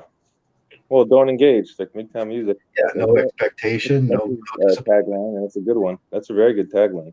Don't engage. Don't even bother. Yeah. I mean, I go to the gym and these broads they look good, man. And every now and then, they give you, yeah, you're gonna be reaction, but it's like no, I'm not playing that game. I'm not stupid. I'm not an idiot. MGTOW misfits like kick me out. It's funny that like Joe, my buddy Joe 70 said, like I was like sharing a lot of stuff that you were telling me, like 200 miles and a fake ID, kind of stuff. Fake ID, and forget that. Don't share it with nobody. Yeah, don't share it with anybody. Right, exactly. Don't share your whole life with everybody. Yeah, exactly. You do what you got to do, and that's it. And it's nobody's business. I used to hate these fucking guys in high school. And I was in high school, and like, what'd you do? What'd you get? Like none of your fucking business. Yeah. Yeah, that's that frat boy. That's what I talk about. The frat boy MGTOW. They come around and like, hey, you know what I did last night? Something really immature. Yeah. Yeah. Or you hear those guys that say, I really got fucked up last night. Like, who fucking cares? You got drunk. You're a fucking idiot. All right, get the fuck away from me. Did you drive? Really fucked up. Yeah. Yeah. That used to be like a big line I used to hear all the time when I was in college. Like, I really fucked up. I mean, okay, really great. Thank you. Thanks for sharing that. Yeah. And they always want to share their sexual, I got 3 girls pregnant. Now my life's screwed. Yeah. Yeah. Oh boy, I tell you, that's a tough one. It's like, well, what'd you think would happen? Like if you were having sex with your girlfriend without protection, what the fuck do you think was going to happen? That's where babies come from. Matter of fact, right? That's where babies come from. That's right. So I don't know how I dodged those bullets, man. When I was younger, I mean, I was a strapping young lad, as they would say. Now I'm like, whatever, middle-aged guy, whatever. But I'm kind of glad. I like it protects me a little bit, being older, But yeah, I dodged a lot of bullets, man. I'm just really fortunate because I didn't really have the MGTOW, ideology, right? It wasn't around, because back then you had like that bachelor thing going on, right? That bachelor frat boy mentality. Right. Yeah. Jack Tripper or whatever the fuck. Yeah, you're gonna be that, you're gonna get all the girls, slay them, and we talk about when we say that. It's like, no, man. Yeah. Jack Tripper had a lot of smoking chicks come in his part, in that show. I got a fake ID in a car. Yeah, get the fake ID in a car, and I know you guys laugh at me about the massage parlor, but 3 nights out of the week. Yeah, 200 miles in a massage parlor, and I joke around about it, but then you get a woman that doesn't speak the same language, and you go in there 200 miles and. You don't need an ID, right? You just go in there for a massage. But, hey, if that's, let's just do that. You don't have to fuck around with these relationships. You got to be out of your fucking mind. But there comes a point, I think, too, where you don't even consider it. Like, as you get older, you kind of realize that it's not a big deal. And unless biologically you just you're losing your mind over it, then take care of it, Yeah. I'm going through this with the young man I was counseling right now. It's like he's going down that whole path, and there's nothing I can do to save him. He's like a train wreck. He's like, right. Well, the only thing you do is share your ideas with him. Share your ideas. Yeah. that bridge to nowhere where he's going to fall off and he's going to realize one day that, man, I should have listened to Trav. Of course. That's what they always say. Hi, guys. Hi guys, I'm back. Guess what? Got a pregnant girlfriend. Got him going in front of the judge. He's going to give me child support. And that's why I give SFM a lot of credit for what he's doing. You know, I hear through the grapevine that he's doing a smart play. I don't know, like he talked about it too. I think of it, but what a smart play he did. What a healthy boundary he set for himself. Yeah, he did. He said, "I'm going to go get my degree. I'm going to go become the best for myself." Right. And I have to put the MGTOW away for a little bit. Lionel says herpes is forever. Yeah. Holy shit, man. I miss our buddy SFM. He's a great guy. I hope he'll be back someday where we could he was on here just yelling at somebody and we'll be like snickering. Yeah. Well, he used to look at the chat. See, I don't look at I'm just talking to you now. I'm just not looking at the chat. I don't know what's going on, but yeah, I think that, that's why I was happy that you're doing this, and I'd like to go on more with you as much as I can, because like I said, the content on YouTube is like, there's so many shitty channels like giving terrible advice. It's like, it's like, I remember it was I forget what movie it was, but Play It Again, Sam. I don't know if you've ever seen that movie with Woody Allen, and he says something to like back in like Woody Allen's like this simp, and he's trying to like impress women and stuff, and then Bogart comes in, the Bogart character. It's a fucking great movie, and he says something like, back in the day, he goes the women had to look pretty for the men, and now you got all these fucking simps and these men, they're all like trying to look pretty for women, and it's fucking really fucking embarrassing, really fucking terrible thing. I was looking into codependency today to get the keywords and everything. Metrosexual is a sign of codependency. I totally makes sense. Yeah, if you become a metrosexual, you take on her personality characteristics. Right, very effeminate. That's right. I see a lot of that. The Justin Bieber haircuts and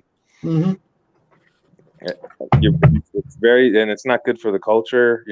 Men need to be strong. And it helps a community when you have strong men, that can do things like, you see like you see a fucking car on the side of the road, a fucking Justin Bieber haircut guy. You don't know how to change a fucking tire. You know what I mean? He doesn't know how to change a fucking tire. Like shit like that.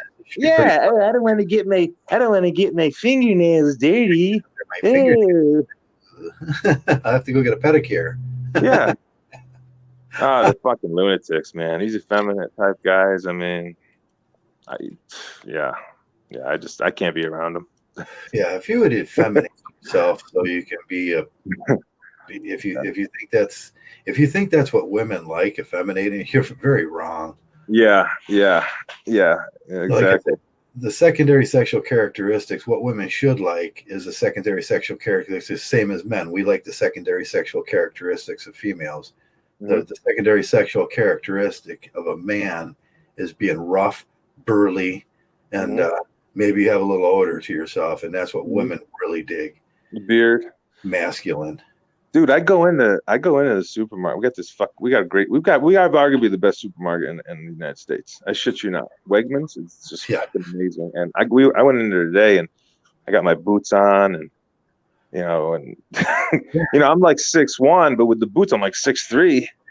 And I'm walking around like a fucking badass, and I got my fucking beard, like, I grew, because I haven't worked in over a month now, and my beard's fucking rolling, and I could tell the broads are like, who the fuck's that, and I'm not bragging, but I'm just saying, it's just true. Yeah, and I had the mask on, but you could tell, you're right, it totally makes sense. And because I go in there sometimes when I was working, and I was like clean shaven, I had my corporate shit on, and I definitely get more action, or whatever, more attention, I should say, when I'm dressing. Yeah, when I look like fucking Paul Bunyan, I get more, because I got them badass boots. I got these badass boots that are just fucking they're $150 pair of boots, and so yeah, I walk in there like I could tell the attention.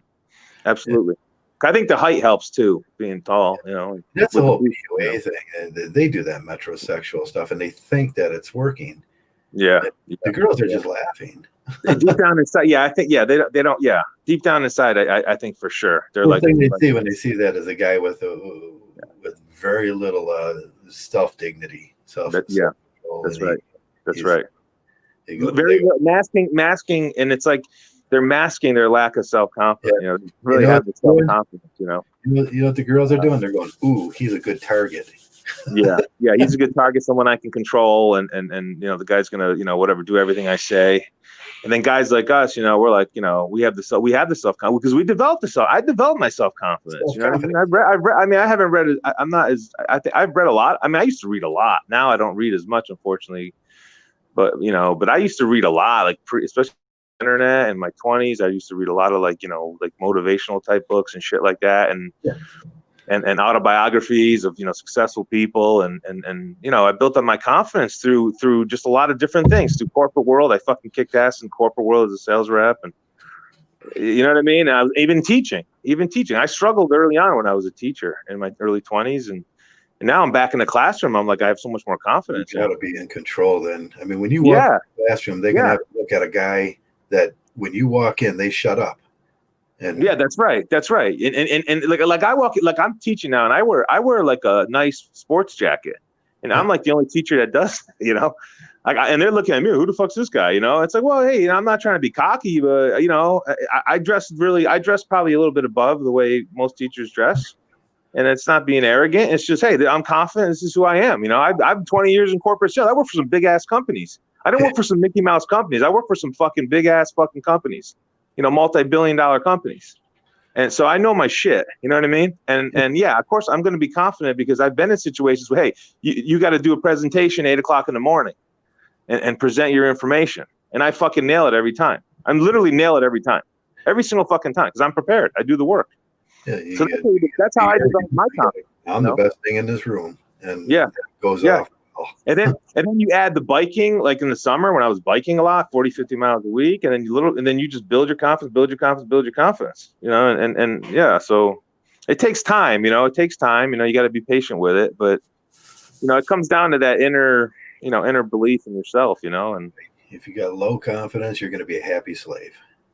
Yeah, but see, I think it's given to you. And this is a good kind of segue into I don't want to get into the religious stuff too much, but the religion is telling you that you're a piece of shit and you're a sinner and all this kind of stuff. And that's a bad paradigm, man. That is not a good paradigm to have. It's the whole sacrifice and you're bad. You're a bad boy. You're a sinner. And it's just a terrible thing. It really is. Yeah, once I stopped thinking about religion like that, I can't remember the last time I did something was bad. I just can't I'm not a guy. Because it's not bad. It's not bad. They're just telling you that they want you to think of yourself as a piece of shit and a slave, and you're not worthy. We're not worthy. Remember that fucking movie, Wayne's World? We're not worthy. You're not worthy. To the girls, they're bowing down. That's the biggest movie ever. Yeah. The girls, the Wayne's World. Wayne's World, yeah. Well, and look at Joe, and that's like the media. The media is always giving us those messages, right? That men are, you're no good. You're not good enough. Yeah, you're not good enough, and that's the way they want to keep you in the world. Right. MGTOW is the biggest threat to TradCon society that there is. Say that again. Sorry. MGTOW is the biggest threat to TradCon society. That's why they want to destroy us. Oh yeah. We're saying no. I am good enough, and I'm good enough. Sorry. Go ahead, sir. I'm happy. I'm good enough. I have a self-confidence. That's right. And when they see that, that's like, oh, no, we can't have that. You have healthy boundaries, right? It's about healthy boundaries, and you're not going to talk to me that way. You're not going to talk to me that way. You're not going to treat me that way. I have dignity. I'm a human being. I treat you with respect. I expect the same. Well, I expect that when I go out, when anywhere, it's like I run into those things. I told you about the guy up at the store. He was like, he started yabbering on. He was some old hippie or something. And I just walked up and I went, look at me. Look at me. Who do you think you're talking to? Yeah, I'm not that guy. How do you say it? I'm not that guy. Yeah. Yeah. Oh man, it took everything in my soul not to bitch slap them. Well, that's the thing. I used to joke around with my buddies. Like, we had this thing where if a guy acted like a real fucking disrespectful piece of shit, we would say that guy's never been punched in the mouth in his life. Mm-hmm. And you know, he's never been disciplined. No one ever told him that, hey, cut the shit out. You know what I mean? And I had a lot of guys, I was always like a pretty well-mannered kid, growing up. And so I never really had any issues like being an asshole, but but yeah, there's a lot of people that they act that way for a reason, because their whole life they've never had anyone discipline them, and right. Yeah, that's what we get with the baby mama kids and everything. And now we got that's right. Culture of 30-year-old people that were raised by baby mamas and from from the 80s and 90s, and it's horrible for them, and they don't have no boundaries, they have no goals, they don't know how to act like men, they don't know how to carry themselves like men, and they buy into this false belief, and they usually start taking on the personality characteristics of their mothers. Scary. It's not good. And then they think what's yours is theirs, what you've earned is theirs. That's a dependent attitude. What's yours is theirs.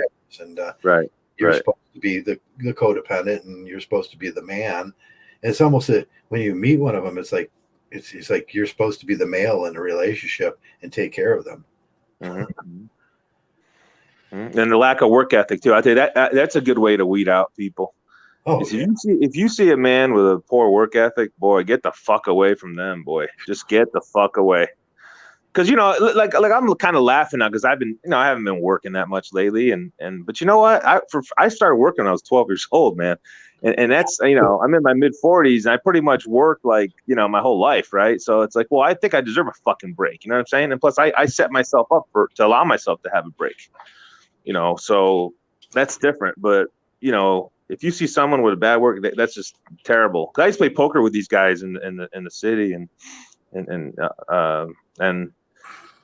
they had a terrible work ethic. These guys were always like looking to hustle to make money, and it's not a really good crowd I was around when I was in my late teens, early 20s, but they didn't have a good work ethic. Those guys just wanted to play cards like I used to play like maybe once or twice a week. These guys would play every fucking night. They'd be fucking playing gin and rummy all fucking day, and then they'd be playing cards, and they're up till 3, 4 in the morning. They sleep till fucking 1, and these fucking guys are crazy, fucking lunatics.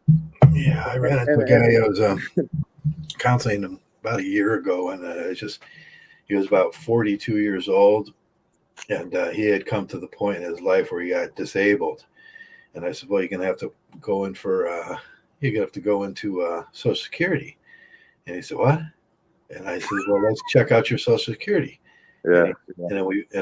I got his Social Security report, and he's never filed anything in his life. His whole life was not filed.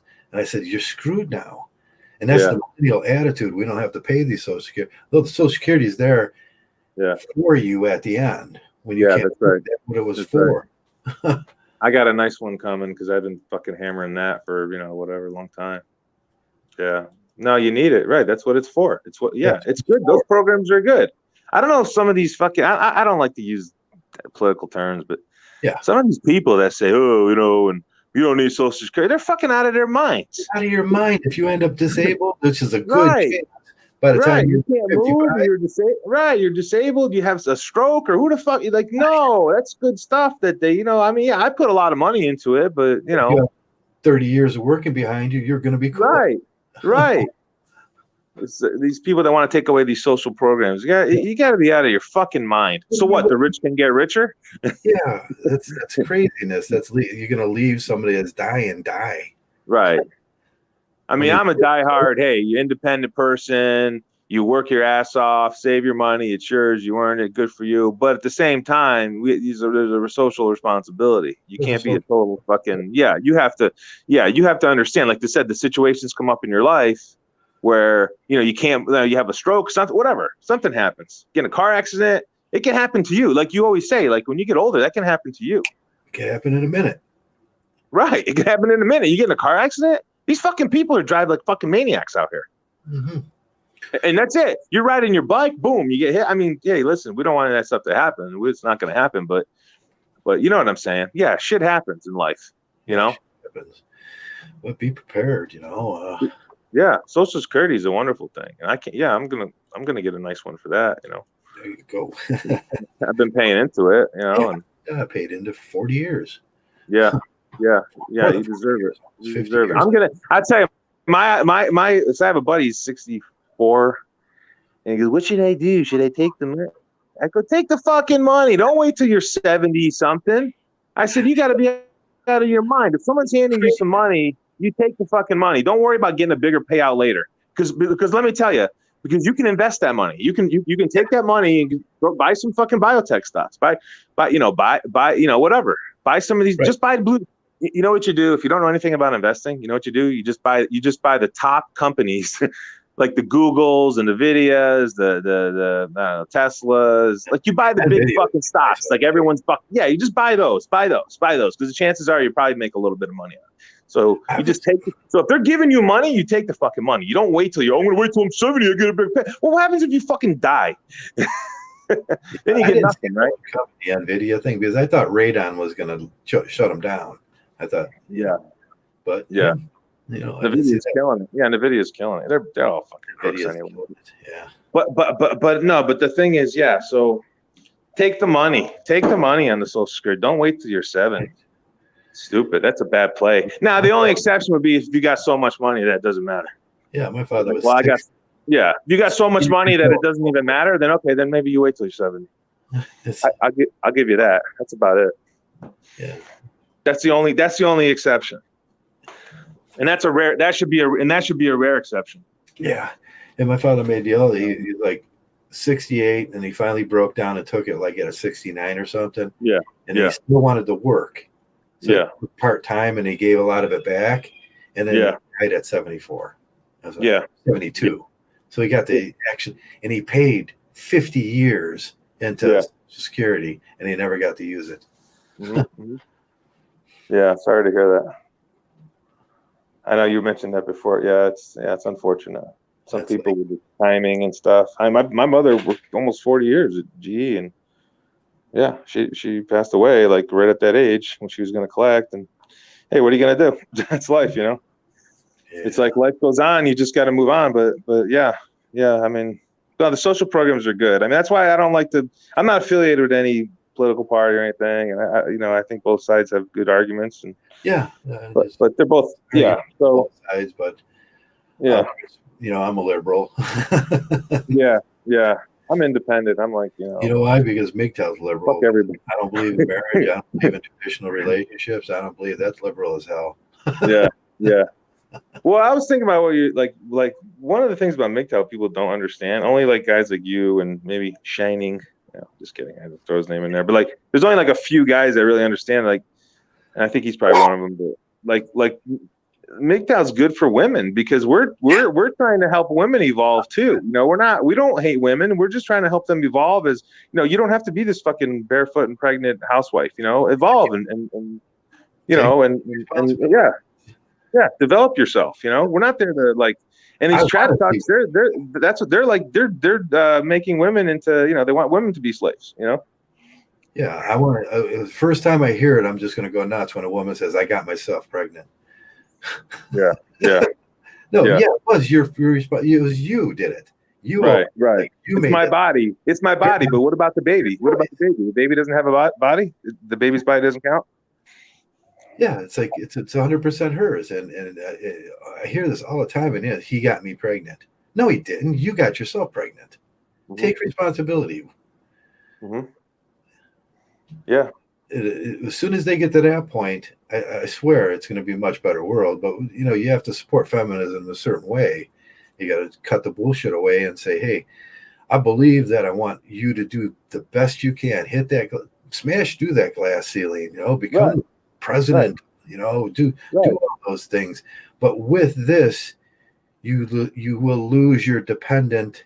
You will not be that dependent anymore, and you don't have to rely on us. And I don't. You can't have your cake and eat it too. You can't have your cake and eat it too.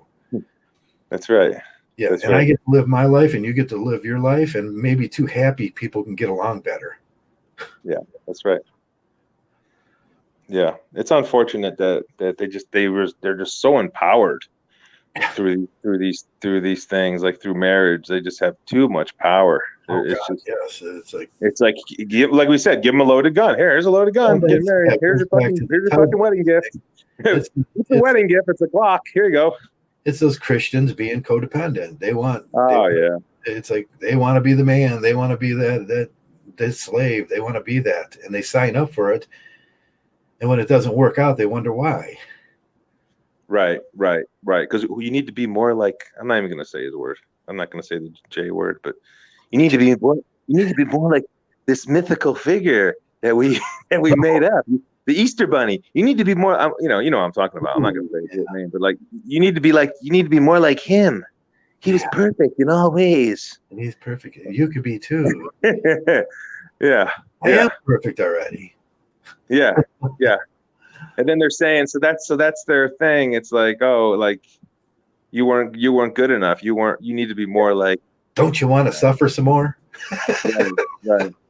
Right. It's such a fucking joke. Like if you study history and think about it, like here, I'll just kind of say it once about like the only time that he's mentioned that guy is in the Bible. That's it. There's no other document. Right. So historically, yeah, there's no other document that has evidence. It's so absurd. Isn't that sketchy? So absurd. Yeah, the story is exactly absurd, and there's no the historical record is not it doesn't support it. Yeah, so it doesn't support it.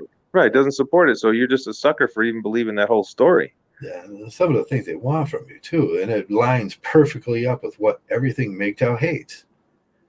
It's that traditional conservative male that thinks he's going to go back to the 50s, and he's got that fantasy fiction thing where he's going to be the Superman Jesus. You said it, Joe. You're not supposed to say that name. Yes, you need to be more like him. He walked on water. Yeah, but they don't know that Steve Hoka walked on water. Yeah, Hoka did too. Hoka walked on water in '87. Yeah, it's just insane. The whole thing. Insane. Well, this guy Joe Atwell's got a good book called Caesar Messiah. He breaks down a lot of stuff. He pretty much said the Bible's like a dark comedy. That's what it is. Yeah. It's I've been doing I've been doing a lot of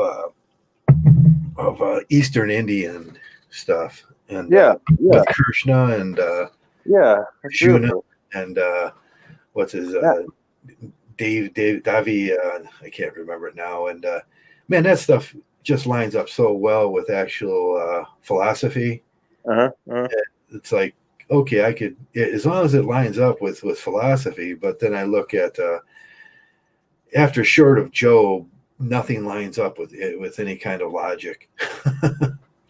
The Native Americans. I think I'm going to get into that because I think they're the most evolved like souls probably on the planet. Without a doubt. Yeah. Like they're because they were in tune with nature. They're just amazing people. I've never met a Native American that was like a prick. I never met one. Never. We used to have the one Indian, MGTOW Indian used to come around a lot. I really liked him. I thought he was He's Native American or he's Native American Indian. Yeah. Oh, okay, Native American. Yeah. They're just beautiful people, and you see that a lot too with a lot of the Asians because they got those old traditions and they're very calm people. You know what I mean? It's like there's something to that DNA, And then you meet these Christians and they're just fucking lunatics. I mean, I'm sorry. I mean, I was a Christian for a long time, and I used to run Bible studies for crying out loud. Yeah, me too. And it's like they're just fucking lunatics because I see them in the business world. How fucking they're just a bunch of fucking fake fucking motherfuckers. Yeah, they're a bunch of fucking phony bait and switch motherfuckers. They're the worst. When I got sick, my the president of the industry that I work for, and I had some really bad tests come back with my and after I got poisoned and everything. And you know what? He used just world fallacy on me. He said, he was a Christian, and he says, well, you got everything you deserved in life, Joe. What a fucking terrible thing to say. And I was like, holy shit, these Christians are asshole. Yeah, you would never hear an Asian person or a Native American person or an Indian person. You would never hear those people say their souls are more evolved. The Christians, their souls are like very unevolved, very basic. They haven't explored their own freaking beliefs. Yeah, that's a terrible thing to say. It's just an awful thing. Just absolutely awful. Oh God, yeah. He canceled my health insurance and stuff, and man. Wow, yeah. Piece of shit, huh? What piece of shit? Save a dime. He was a total Christian capitalist. Yeah. Oh yeah, sure. Yeah. I'm gonna go visit that guy one of these days with a hatchet. Nah, it's okay, Joe. Just let it go. Just let it go. Just let it go, man. That's all you can do. That's the best thing to do, right? Just let it go. And yeah. What a piece of shit, though. I know I've run across guys like that too, and like. Yeah, but that's what they do. They do just world fallacy, you know. Yeah. Everything you get, you know, you deserve. Yeah. Jesus gave you AIDS, man. Yeah. They do that with the corona too. You know, God gave you corona, you know. Hey, yeah, God gave you exactly. You deserved it, so I don't have to worry about it. Man, what a horrible world Christians live in. They're just delusional. Think about it, it's a blood sacrifice. I mean, come on. You're dealing with blood and I don't know. Jeffrey Doherty's got a really good channel. He talks a lot about that. It's just they get irritating once in a while with that naturalism, but you know, I'm not a big fan of naturalism. But oh yeah, his idea is just you're divine, you're sovereign, and you're free. You know, that's how like Christian philosophy is you're born with sin. Hey, MGTOW, really? Okay, and then they got these story of, you know, all these stories that are just so fake, you know. I mean, like the belly of a whale. He was in like Jonah. He's in the belly of a whale for 3 days. There's not in a fucking belly of a whale. Use your fucking logic in your mind. You were born in the belly of a whale. That's fucking ridiculous. Same with Samson. That story's fucking ridiculous too. He cut his hair. Really? Are you fucking seriously? You can't see that that's myth. Those are myth. Those aren't real stories. It makes no fucking sense. Yeah, and when I look around truth and I look at objectivism on this planet, I'm the apex predator on this planet. That's right. What's wrong with me? No, we absolutely are. Yeah. And the reason is like you go, even when you go in nature, like I was telling my buddy Joe, because we were going to go to Adirondacks, like, well, there's bears up there. Yeah, don't worry, I got a couple Glocks, you know. I've got a couple Glocks, and you know, hey, if I gotta use it, I'll use it. You know, I don't know if you have to get it cleared with the park ranger, how that works, but there's got to be some protocol. Yeah, there's got to be a protocol where you can protect yourself if you're up there. Yeah. If we do the trail, then I'm gonna have to have a gun. Yeah, exactly, and because that's the apex predators that we can develop a fucking gun to kill a bear. You know, that's apex predator. We're gonna be going down like that, right? We're going to be going up into some mountains and shit where there are going to be some brown bears and some pigs. And I don't want to run it. Them pigs are nasty. Yeah. I love my Glock. I love it. It's fucking great. It's like so fucking powerful, you know. It's such a good weapon. Otherwise, I'm going to have to borrow a gun from my friend a little 22 or something. I could put some snake shot in it. I'd say guns are great investment. If you got money, you don't know what to fucking do with it, and you don't like stocks, you don't want to buy real estate. Hey, buy some fucking guns. Buy some fucking Glocks.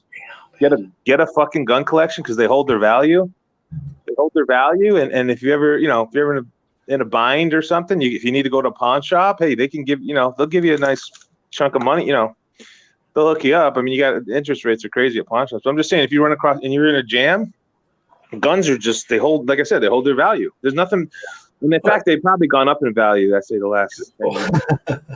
MGTOW Maddie, kind of got you want to go a little philosopher on that? How bad is it going to get post-corona for women trying to use legal angles to get men's cash? How bad is it going to get? Yeah, how do you think it's going to get any worse than what we've seen in the 80s or? No, it's always going to be bad. What do you mean? Like, what's the post-corona? Like, I don't think it matters. Yeah, it comes down to I don't have any expectation. I can't be disappointed. Yeah, but we're not. But we don't worry about it. See, we're not in that situation. I got pocket aces, no expectation, no disappointment. I'm not involving myself. I'm not going to get had. But there's going to be a lot of guys that are going to be like, okay, I can dabble just a little bit in that. And then I just watched my buddy go through it. Now he's got another kid. Yeah. Baby. He's got a lot of headaches. And I feel so bad for the guy. The guy's neurotic and he's going nuts now. And he's like, what do I do? What do I do? What do I do? And it's like, I told you not to. Well, Jeff and I talk about that. We talk about these guys like, what am I going to do? What am I going to do? It's like, look at The Godfather. What did he do? He slapped that little fucking Johnny Fontaine right in the fucking face. He goes, you're going to be a fucking man. That's what he said to him. And that was good advice. You know, be a fucking man. That's what you're going to do. I mean, that's not man up. That's not being man up. That's just saying, hey, use your fucking resources, use your fucking mind, do what SFM did. He got away from that situation. Personally, if I was in a situation, I'd get a fake ID and I'd go to South America and whatever, man. Find me if you can. I would do that too. And I have resources to get me all the shit I need to get the fuck out of there. Yeah. Do you think there's going to be a Me Too tax? I don't think Biden. That's what he's got to do. That's what your buddy's got to do. He's got to get out of the country. He's got to find a way to just escape from the whole thing. Yeah. You think about Joe Biden, what he is? He's about the most conservative liberal that I've ever seen. He's married. Yeah. He believes in that marriage thing. He's really conservative, and it's like I don't see any Me Too. He was the Democratic cure to that ultra liberal thing. That's why they put him in there. He's conveniently conservative on every issue.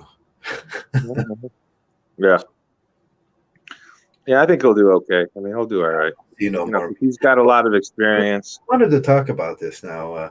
There's the far on both sides of the parties. You got the far right, which are lunatics, and you got the far left that are lunatics.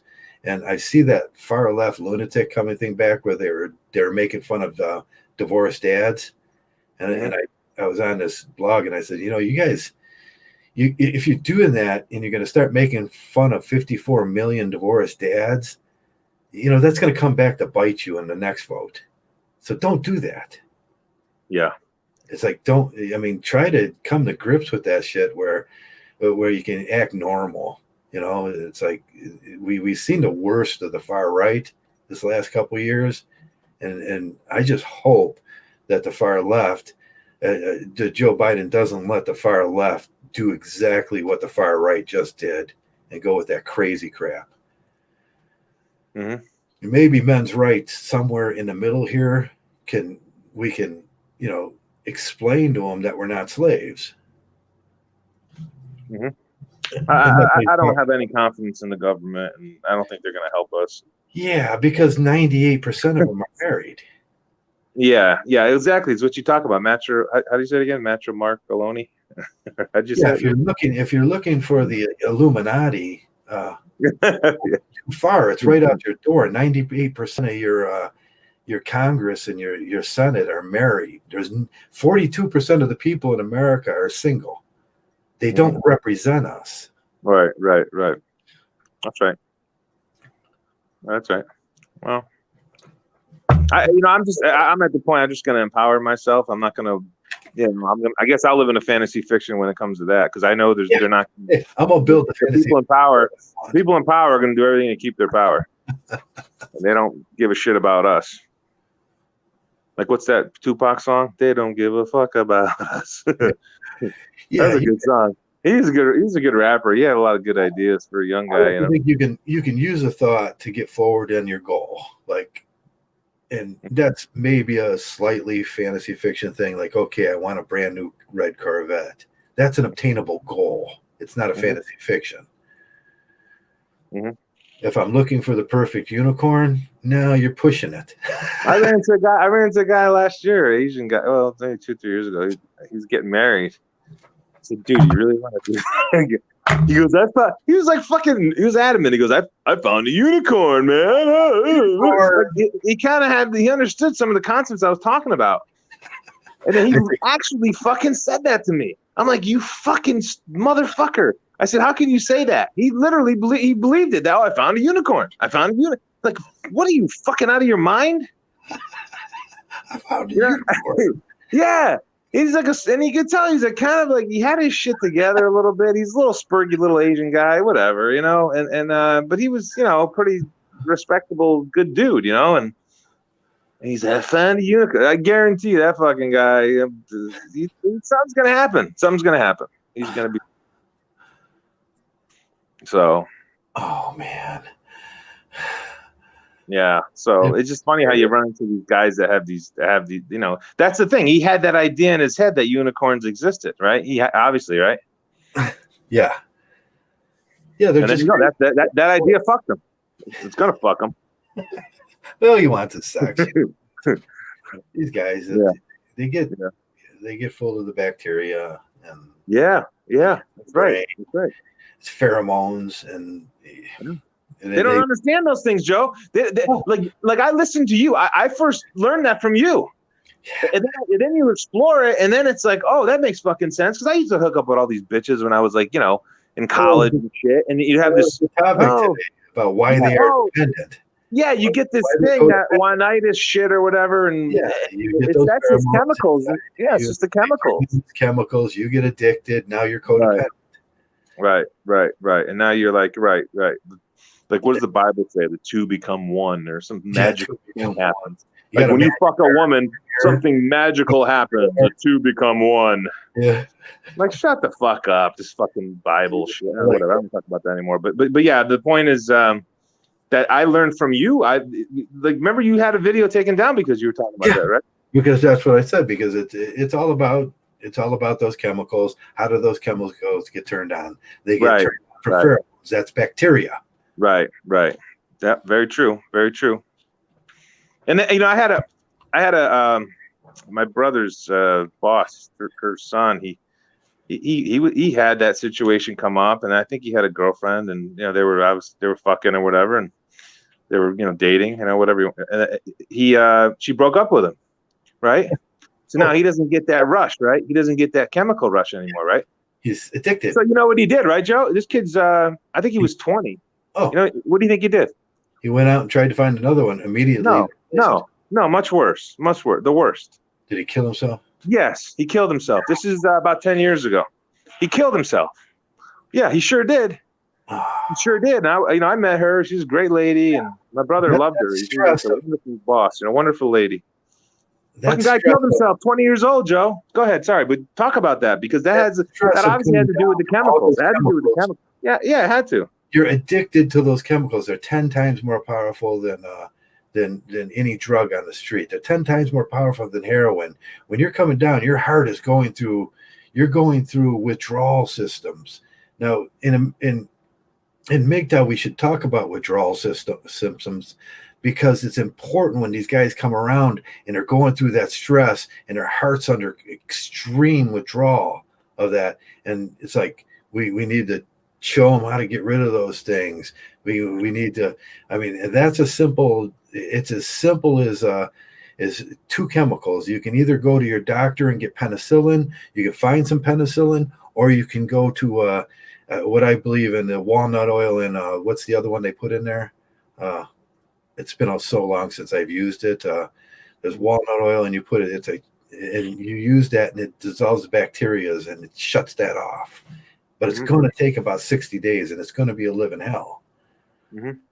And people don't do the Marcus Aurelius thing on that. They don't do the thing where they say it like it is. They'll say, "Oh, you're just experiencing separation anxiety."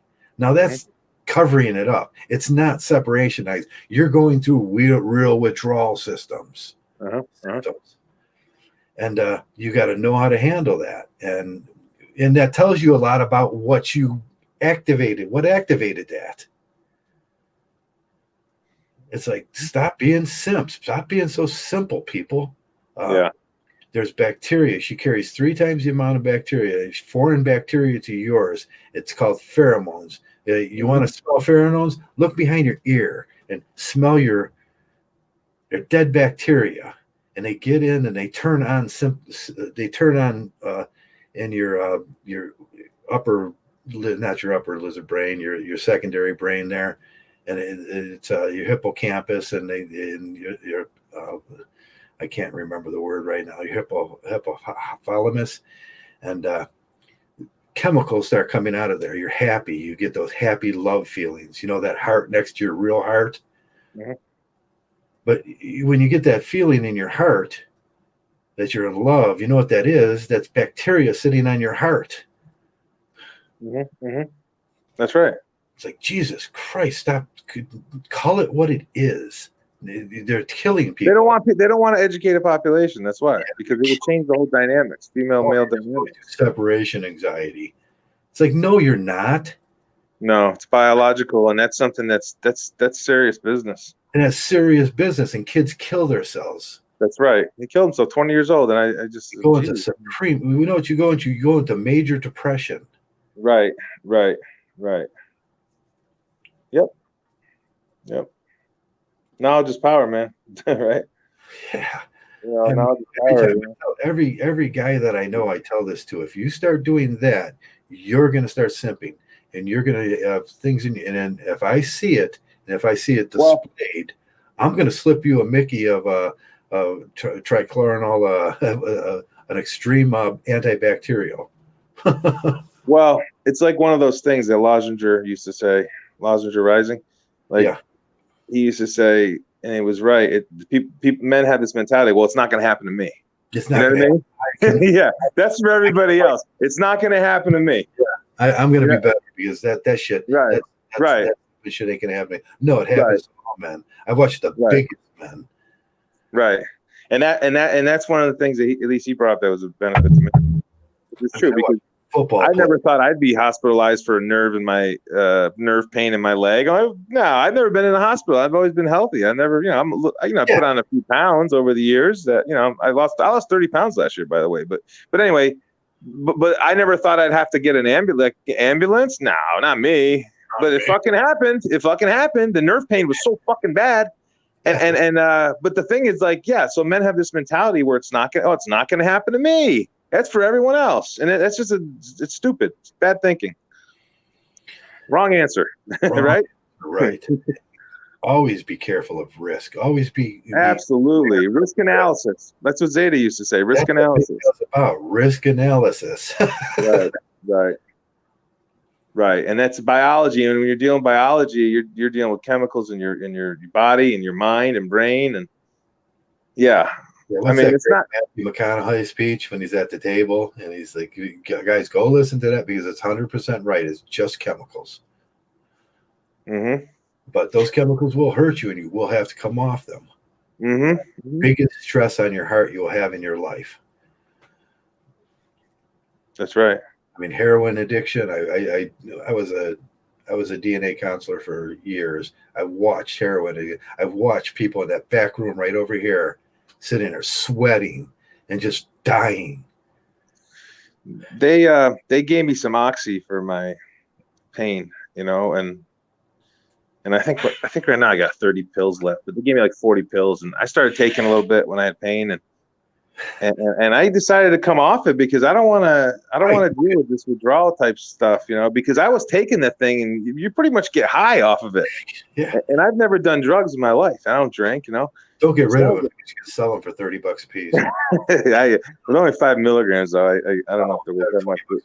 But, yeah, those aren't worth as much. But the thing is, those chemicals, it fucks with your mind because I was like, I had a muscle relaxer. Those are not controlled, but the oxy is a controlled substance. But I could tell I was getting high. I was in my fucking, I was getting high off the shit. And I'm like, oh, fuck this. I'm not taking this shit. Too, man. No, with the drug stuff. The biggest thing I'll take is a Vicodin.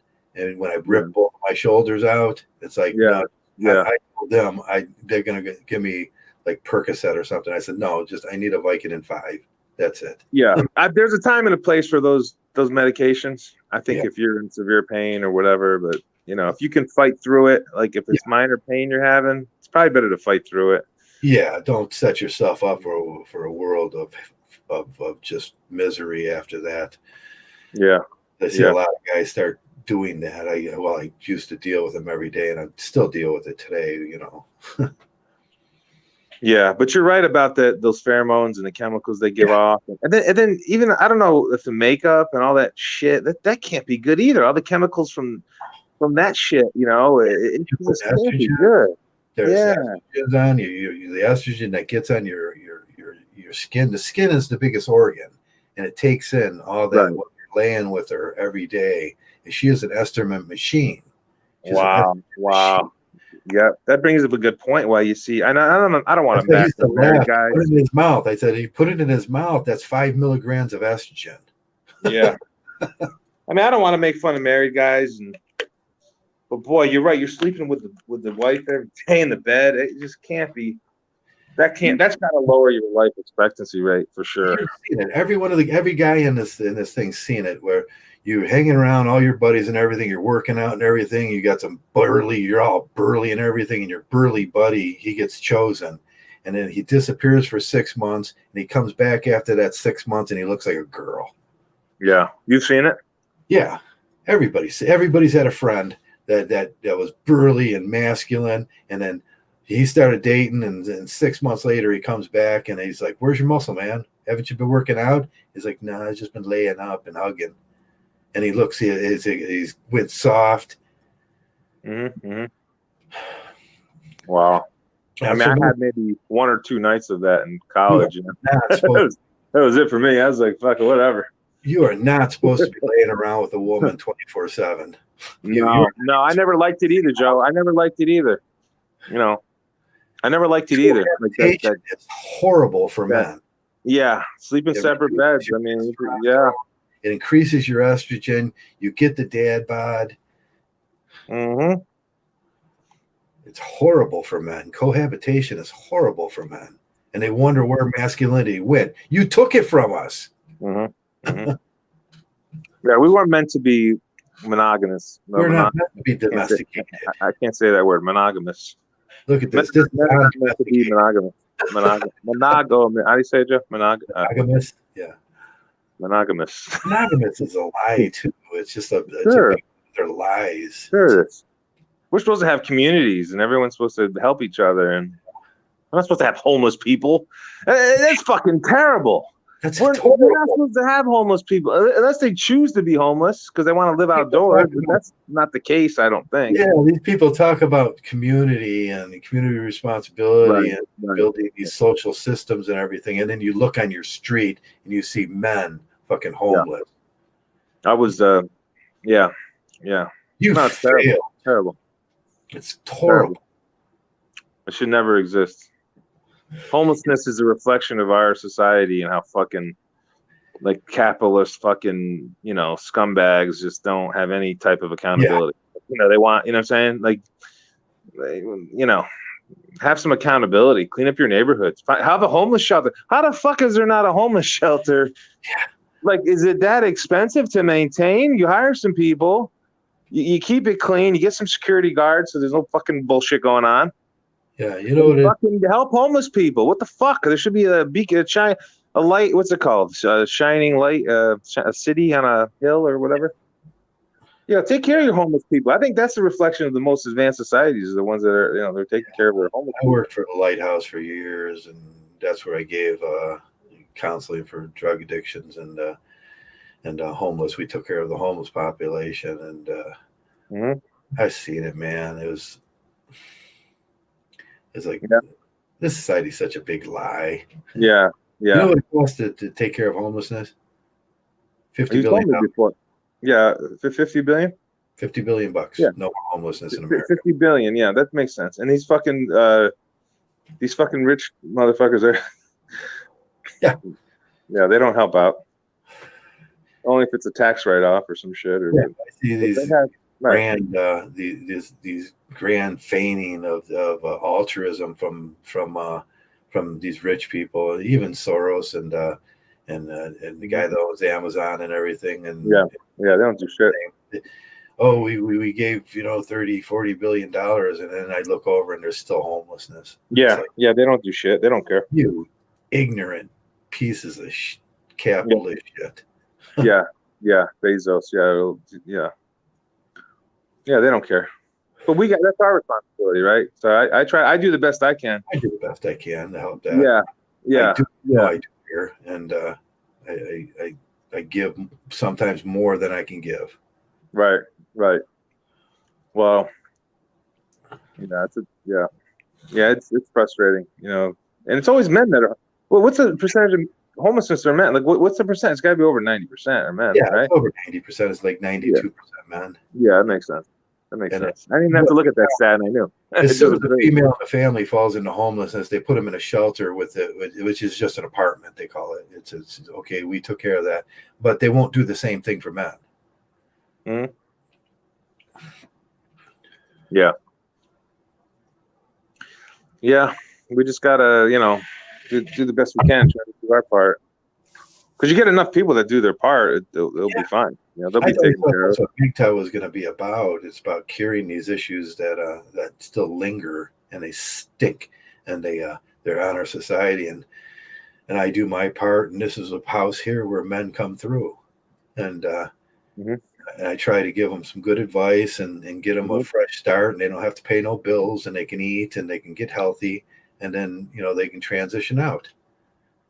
I lost a friend. I used to talk to him. I was at the sports. We used to watch football games and basketball games at the sports book, and he was in his early 60s. And he was homeless. He was married though. Like, him and his wife were homeless, and he's a fucking great guy. And then one day I'm like, oh, where's Robbie? And they said he died. So he passed away. I don't know how he died, but they said it was like a violent death too, or something happened. Somebody attacked him or some shit. And I was like, man, it was like fucking terrible. I was developing a friendship with the guy, and so being homeless is definitely, we gotta do our part to help them. Yeah, we do. I think that's one of the biggest MGTOW responsibilities, and now that MGTOW is shrinking so much because the trad cons and the entryists and the alt-right decided to make this their playground, and the incels, and I have sympathy for the incels. The incels is just he's just a disabled male. And you shouldn't treat incels bad because they're just disabled males. They don't have the same qualities as some males do. Yeah, they don't have the same. You would treat a disabled. Can you imagine walking up to a disabled woman and telling her to man up, pull herself up by the bootstraps, and no, you wouldn't treat a disabled woman like that. Why do they call them incels? Why do they pick on them? Because they're disenfranchised males. They're disabled males. It's like there's this expectation in the universe that no males are that they fall into that category of group of a disenfranchised male. I'm looking for a different word for that.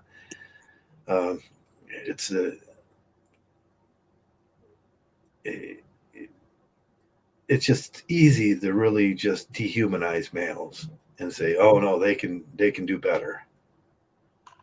No, some people can't do better. It's their genetics. They just got bad genetics. Right. I was just going to say that.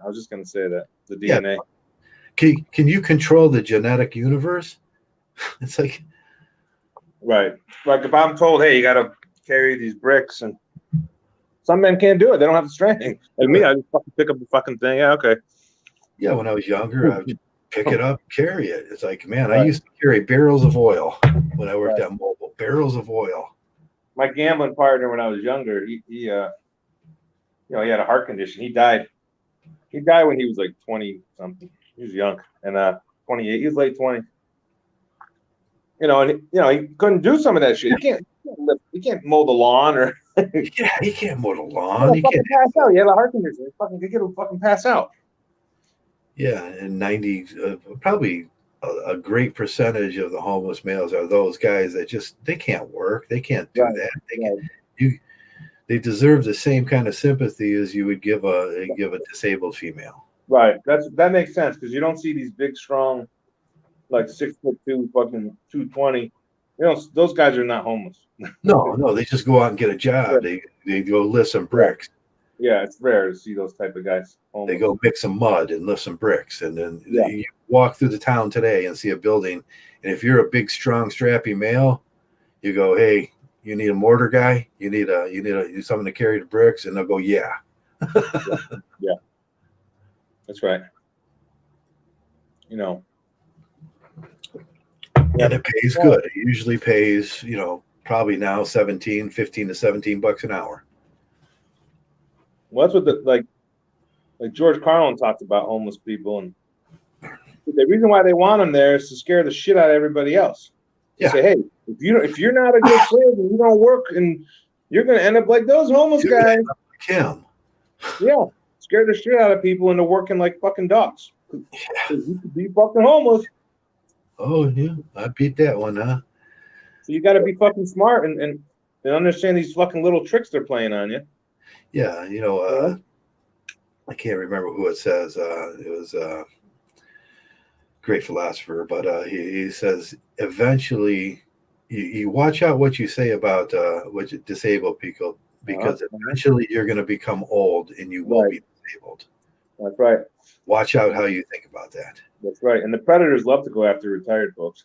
Oh yeah, I see it all the time. I see the nurses going after the old guys. They start simping and they take all their money. Reverse mortgages and all this crazy shit. Reverse mortgages. Reverse mortgage and fuck off.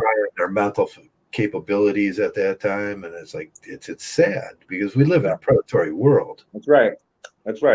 Yep. And you got to know your rights.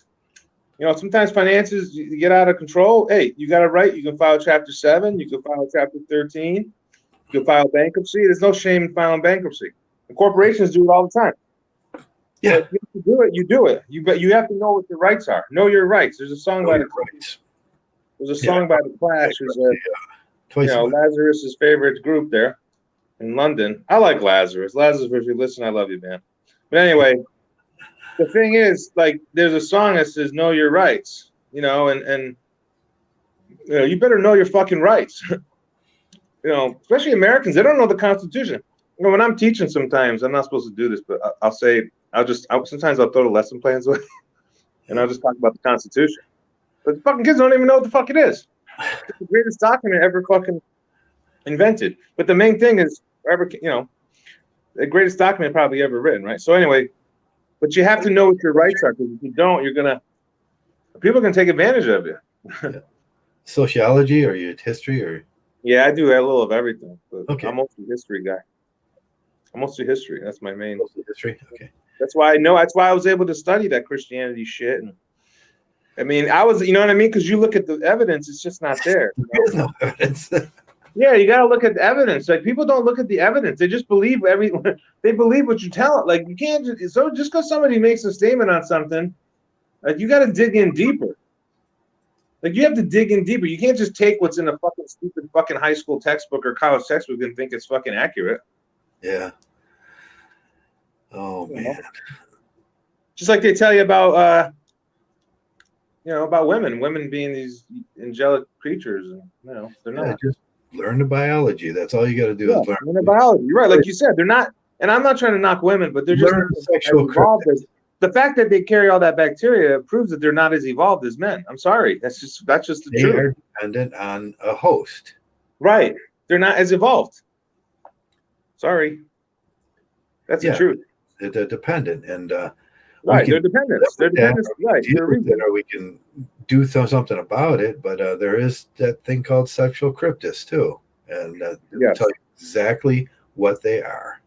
Well, I remember you telling that story about that lady that was in the construction site, and then she lost a body part.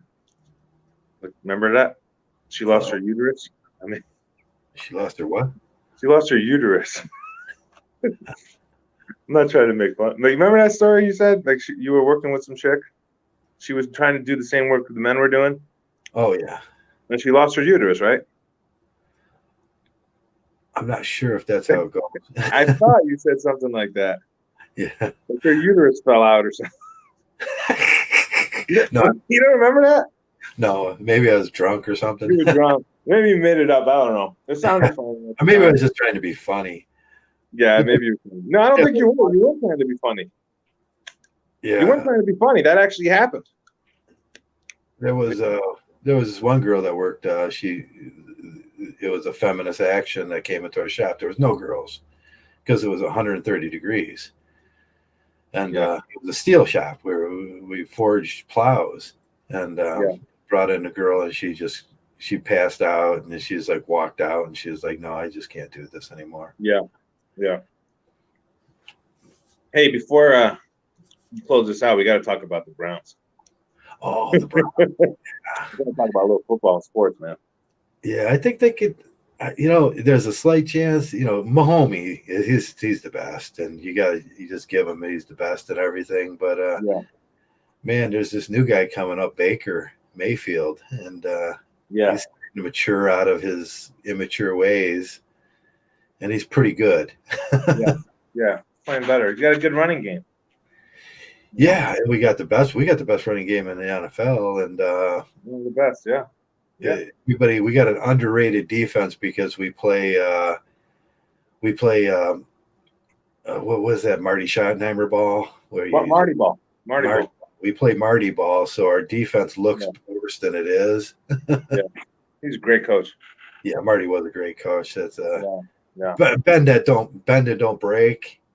And you're going to give up a lot of yards at the end of games. We give up a lot but we're usually up 35-0 by the first. They don't miss Odell Beckham at all. Yeah, if the real Baker Mayfield shows up, and it's going to be quite a fight for Kansas City Chiefs. Don't have that great of a defense. As a matter of fact, Cleveland 7 and they're 8, or they're 8 and we're 7, so we're equal in defense. So whatever they're going to be well rested. They're at home. Yeah, the home field advantage is not as strong with COVID, of course. The fans can't. Like the defense, like the away teams, they don't have to deal with the crowd noise, so they can call the plays. That's usually a big factor in a playoff. We got both of our backs back, our cornerbacks back this week from COVID. Yeah. It'll just our offensive line is just terrific, and it goes real deep. So I'm not worried about Baker, not having his 3 seconds passing. Yeah, and. I mean, hopefully they don't underestimate us like Pittsburgh did. The first play of the game, man. That's amazing. They caused that sort of shit. Did you see the shift that he did on the center? No. And the center was looking at him. He shifted over right in front of him before the snap. Oh, okay. And the center was looking over, and then he was trying to look at the back coming across the wide receiver coming across, so he knows when to snap, and then he shifted at the right time. The center looked up, and then he snapped the ball at the same time, but he got scared, and he snapped it over. But that's what the Browns do. Oh, okay, I didn't even see that. Yeah, they say, oh, that was just a mistake. No, that was a caused mistake by the defensive line shifting. I like those running backs for the Browns. Oh yeah, Hines is gonna have. I think he's just gonna. He was in KC and they got rid of him. Kareem Hunt. Yeah, Kareem Hunt, and he's gonna look for some revenge. And then there ain't no stopping Nick Chubbs. If they think he's a beast, if you think you're gonna stop Nick Chubbs, he's a good player. Yeah, that'll be a good game. I mean, Kansas City is 10-point favorite. Mm-hmm. I like it. I would take that. Yeah. Then you got Buffalo, Baltimore.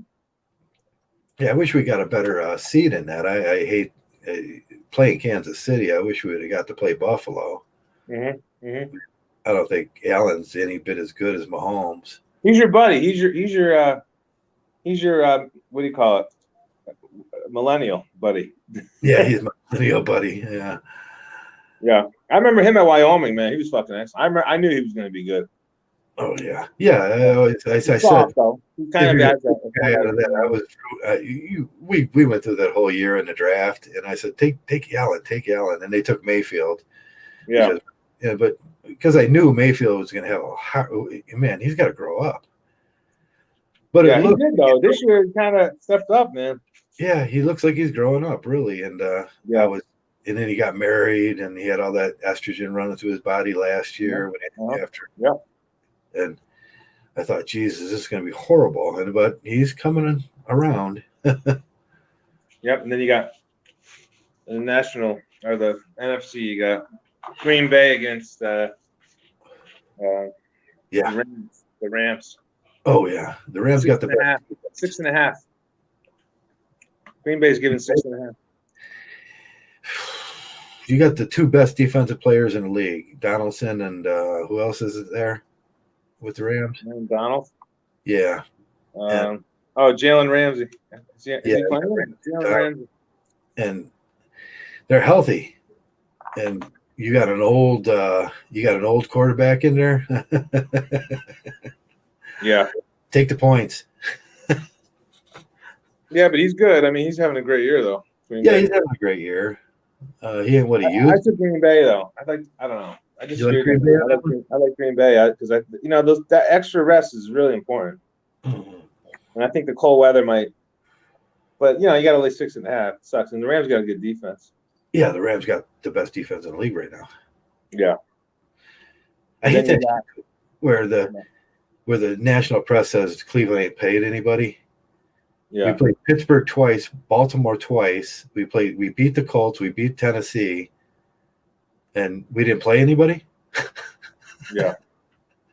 There's haters everywhere, Joe. Yeah, it's like we got the roughest division in the league. Even the Bengals can beat you. Yeah. And I equate the offense to the Bengals that we played the first time to the offense of the Kansas City Chiefs. Wait, say that again? The Bengals offense is pretty similar to the Chiefs. How so? What do you mean? With their new quarterback. Oh, Burrow. Burrow eventually will be that good? He's a good quarterback. He was number 1 in the league while he was still in. Oh, okay, I didn't know that.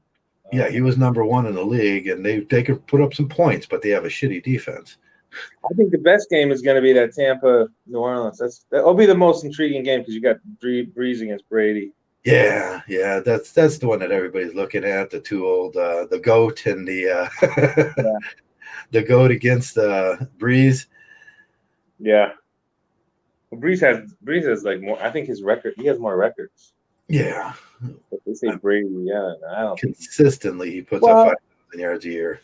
Well, you got to remember the quarterbacks today. They're so protected by the refs. They don't have to deal with all the Saints got a defense this year too. Yeah. Yeah, they got a good defense. Yeah, they're kind of a whole team. Yeah, but they, you got to remember, like the quarterbacks back in the day, like Johnny Unitas and those guys in the '60s and '70s. Yeah. They used to get hard, man. Remember Montana? Oh yeah. Remember Leonard Marshall freaking polished them off in that game. They ended up losing the game, and like he took some big hits, man. That's why I think to me Montana's the greatest quarterback ever. Because when he played in the '80s, you can hit the quarterback. Yeah, like Brady, you look at him, he's like a fucking little ballerina back there. They protect all the quarterbacks. Like you can't hit them. Like you see these you see these personal personal foul penalties all the time. Back in the day, you rarely saw those. Yeah, Baker got a cheap one the other day too. I was like kind of disappointed about that. Yeah, the guy barely touched him. But the quarterback is the toughest position, I think, of any sport. I think that's the toughest position, just because you have to be incredibly athletic and good, like to throw the ball and with accuracy. But then you got that other component of you could possibly get hit really hard. And yeah, you got to be doing 3 things at once, and you got to get rid of that ball in 3 seconds. And, right.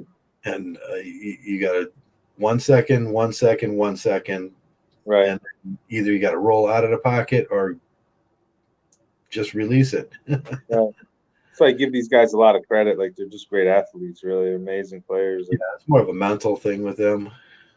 But like Joe Field, I think, or what's his name? Fields. What's his first name? I forget his name. The guy for Ohio State. Yeah, Justin Fields. Oh, he's good. I like him. I like him because he's so athletic and he's big and strong, and I think he's going to be a good pro. I really do. I don't think. I think he'll actually be better than Trevor Lawrence. I think he'll be better. Yeah, Trevor Lawrence. Athlete. Yeah. I think Fields going to be better. He's better fit for the NFL right now. I think Trevor Lawrence will be a good quarterback, but there's a better fit in the NFL right now for Justin Fields. I think Fields has better upside. I think long term. Yeah, He threw nice fucking bombs against Clemson. He he fucking can throw the ball too. There's no doubt that he can hit the passes. Yeah. He's sort of the next Jackson, isn't he? What's that? He's sort of the next Jackson. Yeah. I don't think he can run it as good as Jackson, but he's strong and he's a good leader. You know, he doesn't take it. And, he's like a fucking good leader. He's got those. And Lawrence has it too. yeah, They have those leadership skills. So does that kid from BYU. Zach Wilson. He's a nice player too. He's a nice player. So yeah, it should be interesting. You think Sam Darnold will end up being? You think he'll ever be any good? The Jets quarterback. He might end up being like, you know, that kind of roving quarterback that goes around the NFL and ends up on 5 different teams. You know. Yeah. Everybody wants to take a chance on him. Who's the last guy that did that? Well, you know, there's some guys that have been really successful at that too. You know, they just kind of go team to team, and the Jets are done with them pretty much. Yeah. I don't think they're going to find anything better, but I made some money today. I bet my buddy Steve gave me a Belmont. So I'm like, what the fuck, Belmont? So I heard of them, you know, they're a small school. And I'm looking at the game, and it's like they're 12-1 Belmont, right? And they played Tennessee Tech. Tennessee Tech was 1-12. So you have 2, you know, inverse records, right? All right, 1-12 against 12-1. So I'm looking at the spread. I'm like, okay, it was 11.5. It closed at 13. I'm like, all right, let me see what you got. So I ended up betting it. In the first half, and they won. I was like, yes. I wasn't even gonna bet it, and it's just because I got the information from my buddy. Cool. And, yeah, so I bet Belmont. Yeah, so it's fun. It's hard winning money betting sports, so you have to really be. Yeah. You have to recognize when there's a line that's off, and lines are rarely off. But when those situations come up, you have to have the balls to make the bet, and then even though you might have a good bet, you still might lose. So then you have to have the discipline to you know, wait for those other opportunities to come up, because eventually they'll come up again. But you can't be like a chase. You know, you can't be someone who gets upset when you lose a game, because a lot of good bets lose. You know.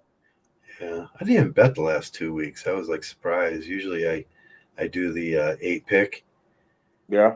And then 9 pick, and then try to get like 9 right. Yeah. I'm like parlay. You saw that parlay I put in where I sent you that bet? I went 7-1. One? Yeah. Remember that one I sent you? It was like 100. I think it was 100. What was it? 170 to one shot? Or I forget what it was. It was 3 times this year, and I got 8 out of 9, and I still lost, and I couldn't get that last one. And it was always some stupid question. Sure. That just got me. Yeah. It's hard to win. You gotta. I don't know. I have opportunities to do some things with gambling, but I don't want to. Like I said, I don't want to get involved anymore. You know, I just enjoy getting into nature, and like I'm looking like tomorrow. I'm like excited. I have an exciting day tomorrow. You know what I'm doing? I'm going for a walk in the park with my buddy, and we can talk. We shoot the shit, and he's got great fucking stories. Yeah, that's a good He's 76. He's 76 and outgoing. What does that tell you? He's gonna have fucking great stories, right?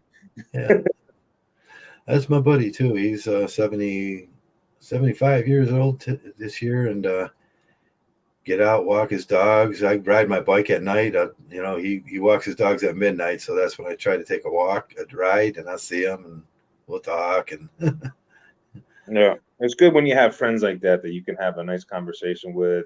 Yeah, it makes life go a lot better. Yeah, we talk about the baby mamas in the neighborhood, and I think that's real important for MGTOW is to have those type of relationships where you can share, like, you know, if you're going through a tough time. Because I had a situation come up, and I asked Joe what he thought. I mean, the guy's smart and very smart. He ran his own business for a long time, and I was kind of going back and forth on what to do, and then he caught me being a little negative, and he told me, he says, you know, make a decision.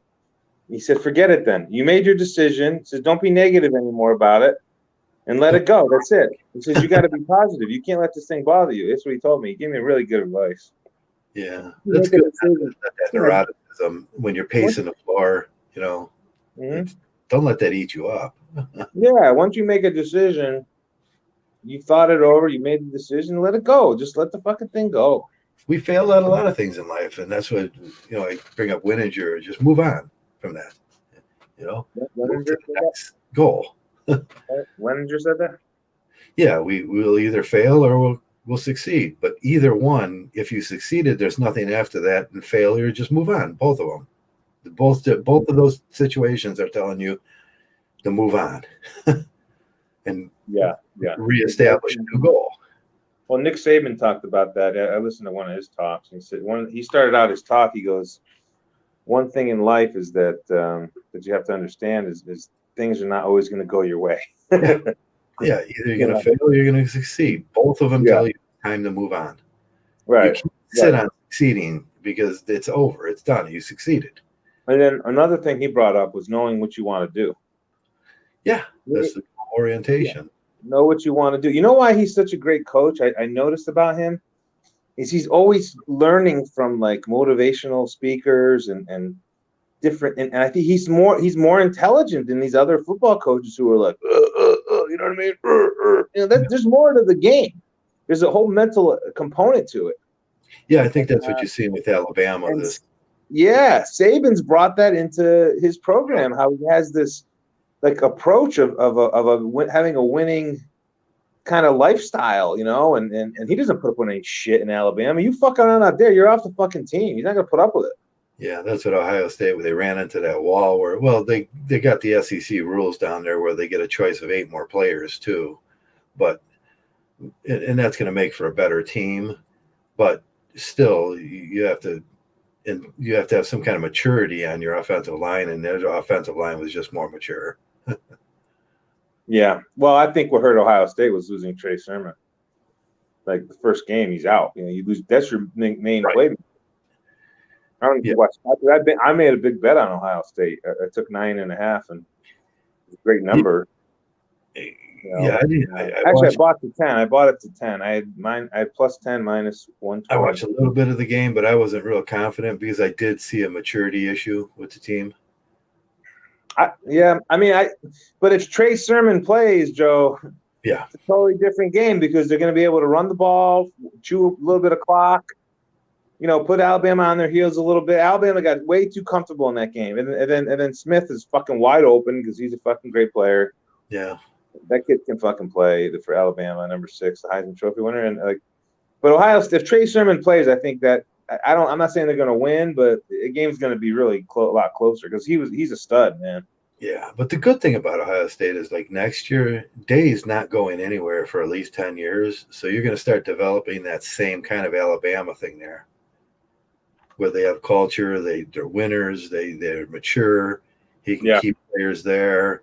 They're drafting. And Ohio State always drafts well or recruits well. And it's going to be, he's a first-year coach. They've been embarrassing Michigan and Jim Harbaugh, our buddy Jim Harbaugh. Remember we always talking about Jim Harbaugh. Here's a guy like he's got GQ looks. He's a number 1 draft pick in the NFL. He's coaching a Super Bowl. And then he got a divorce. Yeah, I'm not trying to laugh, but you know what I mean. As someone who's like, if you were to say a profile, what's a alpha? He's the perfect guy, right? Like number 1 pick and college superstar, but his wife, it wasn't good enough. He wasn't good enough for his wife. He wasn't good enough. Yeah, and then he got a divorce and everything. So. Yeah, I know what it is. I'm pretty. I got guns. Yeah, you got the beard going now. You got that look going, but Michigan, their programs really just slipped a lot this year. But I think they'll be okay. They'll be back. But they haven't beaten Ohio State what 6 years or 5 or 6 years. Yeah, they didn't want to play them this year. They would have got their asses kicked. They were afraid to get their asses kicked. That's why they didn't play Michigan. They faked it. I don't think they just didn't want to play because Ohio State was going to destroy them. So I think they used Corona as an excuse. Right. Yeah, they were trying to keep Ohio State out too. Yeah. Yeah, they're just a bunch of clowns. These people are like a bunch of clowns. They don't have integrity. That's the thing I don't like. I don't see the integrity in sports anymore. Look at Kyrie Irving. He's gone missing. What the fuck happened to him? Oh yeah, he's in. He's in the Nets. He's with the Nets now. Yeah, he's with the Nets. They just got James Harden. You see that trade? Yeah. Cleveland Cavaliers did well on that, didn't they? Yeah, they picked up Allen. I forgot. Yeah. There was a bunch of shit going on. Yeah, it cost him that low first round and Exum. I mean, Exum was hurt. And I like the team. I like Drummond. He's a good player, and Love is excellent. And so they're not too bad. Why did Beeline quit? He just fucking bailed out. He said, "Fuck this." Yeah. Why did he just quit all of a sudden? I don't know. He quit, right? Or did he get fired? Yeah, he just said he couldn't do it. He quit. He retired. He just didn't want to do the traveling fight. Probably just said, "Fuck it." It's he had a great coaching career, didn't he? Beeline? Yeah, the Cavs might surprise some people this year. They put Allen with that. You got like a twin towers situation there, and if Love comes back healthy and Sexton comes back healthy, that's a pretty good team. I like how they're building their team through the big guys. Yeah, that's not through the guards. Yeah, and they're making an emphasis on defense too, like Detroit Pistons did back in the day. Okay, yeah, that's the direction they want to go. Yeah, they got a Coro. He's a pretty good defensive player. We can't forget about the Indians and Lindor. Jeez, how do you fucking trade? Like, do everything you can. He's such a leader and great player. Man, they kind of patched a hole with that, didn't they? They didn't really have a second baseman. Now they got a second baseman and a shortstop, so it doesn't. You don't lose anything defensively. But he's like a player. He's elite talent, and hopefully they can. Hopefully, leadership skills. See, that's what's rare now in sports. You don't see a lot of great players that really have leadership skills too. I said about baseball like 10 years ago. Like, there's no more Kirby Pucketts out there. Yeah. And he was a great player, wasn't he, Kirby Puckett boy? Yeah, these guys that just hang around with the team, good or bad, and he's there and he brings them to greatness. Mike Schmidt. He played. Yeah, Mike Schmidt. There was a guy, Eddie Gagne. George Brett is another one. Yeah, George Brett. Yeah, them kind of guys don't exist anymore. No, it's changed a lot. Sports has become a. Who's the first baseman on that team? For who? I know it. Whoever. What team? Minnesota during their. Now, I think it's Sano. I thought Sano was the first. I don't know. They had a bunch of. They used to have. What's his name was on that team? He used to have Murnau, but he retired. The third baseman was the coach. Murnau. Which Molitor? You talking about Molitor? He got fired. Yeah, Paul Molitor was the first baseman. Yeah, he got fired. No, you're talking about Kent Herbeck. You're going way back. Yeah, Herbeck. Yeah, no, you know the guy that's coaching. I can't remember who was really coaching. He's the guy that beat Cleveland in the World Series. Oh, okay. You're talking about Great Counsel for Great Counsel. Yeah, I always loved Great Counsel. Blues. Everywhere that guy went, they won a. Yeah, he's a great coach, man. He played college ball at Notre Dame, man. Yeah, he's a smart dude. He's like a college, Notre Dame's a really good school. He drove at Moses Alou. He's a good player. He's excellent. I'd say he's the top 5. He's actually, because I watch a lot of baseball. He's one of these guys. He'll make a lot of moves that usually turn out right. So he's like one of the top. Like Francona, I'd say him, Francona. They're way up there in terms of their. Girardi's another great coach. Girardi's good. Right. But coaching matters. And heck yeah. Look at the guy in Tennessee, the Tennessee Titans. Yeah, he's a good coach, but they fucked up last week. Whatever. Yeah, they fucked up, but he's a good coach. He's a good coach. He's built a good program there, I think, for sure. He's an Ohio State guy. Yeah, Ohio State guy. Did Urban Meyer take that job in Jacksonville? Yeah, they were saying he was going to take a job somewhere. Jacksonville. That would be weird because he is in so much. His health is in like decline. He took the job. Yeah, he took the job. He took the job. Yeah. Cool. we'll get to see Urban Meyers in the NFL. Yeah. Oh fuck, Pepperdine. I was supposed to bet Pepperdine today. Fuck. Oh, yeah. I already started. Yeah, they're only down 7. They were getting like 27. Oh, cool. Like that line's too high. Like 27. Are you fucking kidding me? Gonzaga's the favorite to win it this year in the college. Yeah. Yeah. I won today. I had a good day. I haven't even looked at college basketball yet. Yeah, I can't believe this Corona thing's been going. I remember going to the casino, and I made a bunch of bets, and next thing I know, it's all the fucking games are canceled. I made like 10 bets. All the games are canceled. I'm like, what the fuck is going on? This is like the first day of, Yeah, I just started doing Yahoo Sports bets, and it's just like that's easy. And call Vito in Cleveland, doesn't he? Vito? No, just kidding. Rocky call Vinny in Cleveland. He'll take the bets. Yeah.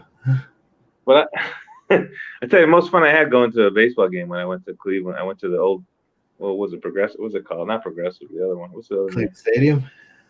Yeah, I went to the. Yeah, they called it Jacobs Field. They called it Jacobs Field. Right? Oh, Jacobs Field, yeah. Yeah, I had a lot of fun. I watched the game in the left field bleachers, and and then a bunch of guys there, like they were doing like sports trivia questions. Isn't that great? Yeah, they're all fucking hammered. And they're like, okay, who was the MVP of the 1980 World Series? They're like fucking. It was like funny. Like they would say, okay, who was the first baseman for the New York Yankees in 1994? Whatever. It's just funny shit. I love that. You can go to a game. You can walk right out, walk across the walkway, go right into the J. Yeah, you got, because everything's down there. Like they have the basketball, football, and baseball in downtown Cleveland, right there, right? Yeah, you could walk right into the game. I thought about. I thought about moving to Cleveland. I was actually considering it just for that reason, because I love sports so much. But now with this fucking fake demic, I can't even fucking whatever. I mean, I don't know. It's important to live downtown. That's great. I mean. I was thinking, and here's the thing about Joe, again, beauty of MGTOW. I can move anywhere I fucking want. And I have a teaching credential. I can live anywhere in the world. Here's the funny thing, is I can move in like a week. Just pack my shit, throw it in the storage. I can go anywhere I want. And I was looking at Cleveland's hard because I like the cost of living. It's an East Coast city. I would fit in there. But I didn't. You're out there, but like I don't really know a lot of people out there. And what would cost you $4,000 in New York is going to cost you about $1,700 in Cleveland. Yeah. And I like it. I like where I live now, but I like Cleveland. I like that city, and I went to go visit. I was there probably 2 years ago, maybe 3 years ago. I went to that place.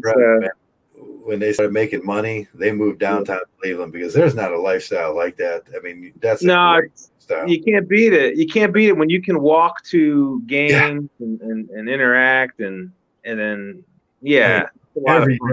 every night of the year there's something going on. You got you can go and then you got the casino there too, which is I can hustle my casino.